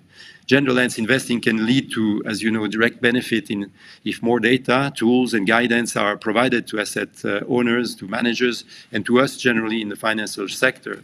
So that was a subject that was also quite interesting and closer perhaps to the financial technicalities. Another research project yesterday was presented to better measure and report on sustainability, and that actually is a project that is being supported by the IFC and that is going to be piloted by the Graduate Institute in Geneva, basically by already having an overview of all the impact measures that exist, as you know, a bit chaotically in our universe, and trying to then put our fingers and their fingers on the metrics that will be useful to have a perhaps one day standard impact measurement tool that will allow us to be even more effective when it comes to impact investing. Finally, the Human Technology Foundation also presented its new framework of impact assessment for technologies, and that's something that was also quite innovative in the sense of a discussion that never had to take place in our Building Bridges community before. So overall, I'd say that Building Bridges is now more and more recognized as being a useful platform and perhaps a leader in the field of sustainable finance, convening experts of all natures, all sources, all expertise around the same tables, together with also civil society, and that want actually to use the platform to move the needle. As I said, during the 4 days, 2,000 participants, renowned experts, decision makers, corporate leaders, financial executives, activists, private investors met around the International Center of Conference of Geneva. And we also had a very, very good way to discuss with the young generation, having the Villar Institute being present and having prepared with a class of 30 all the discussions before they happened, or all panels before they happened, to make sure that the youth could also express itself through ways of precise questions to the panelists. So the fact that Building Bridges gather an international audience, which was also online, of course, reminds us that Switzerland should continue to play its role in the global discussion on the sustainable transition. And we hope that we will continue through Building Bridges to be able to do so, to bridge with conferences and forums like the one you're hosting today in Poland. And we look forward to establish here also bridges to play together, that leading bridges, because alone we will not be able to do it. So we believe that we can encourage innovation, we should encourage innovation, and we hope that this Polish-Swiss Innovation Day will also offer pathways to support the transition of our economic model. So with this, I thank you very much for giving me an opportunity to just give you a few words about Building Bridges, and I wish you all a very good lunch and a fruitful continuation of the discussions. Thank you very much, Patrick Audier. It's wonderful to have all these insights from the Building Bridges conference in international Geneva that took place over the last 4 days. Thank you for sharing that with us. And I just recently again noticed the exceptional ads that your private bank Lombard Odier has in the magazine The Economist. And the last one was a bison that was facing a storm, icy wind against his head and holding its head down, and it just said onwards. And so that's also what we wish you. I know that we are facing different crises, we are facing many challenges, but I hope that with building bridges and with Swiss Sustainable Finance, you will have the long-term goals in mind and you will push forward, overcome obstacles, and also share this expertise from Geneva with the world. So thank you very much for joining us today. Thank you very much, and have a great continuation of the seminar. Thank you. And to all our guests, it was a pleasure to have you here. Again, big thanks to our hosts of the Warsaw Stock Exchange. I would invite you to follow finance.swiss on Twitter and LinkedIn, and to follow Ulrich Wendimann and myself to lunch. Yes, downstairs. Which will take place in the downstairs on ground floor. And concerning the recordings, if you want to review the panels we had or one of the presentations, please give us a few days. We need to process the recordings. We will let you know what you can find and where. Bardzo dziękujemy za uwagę I zapraszamy. Thank you for your attention and enjoy your lunch.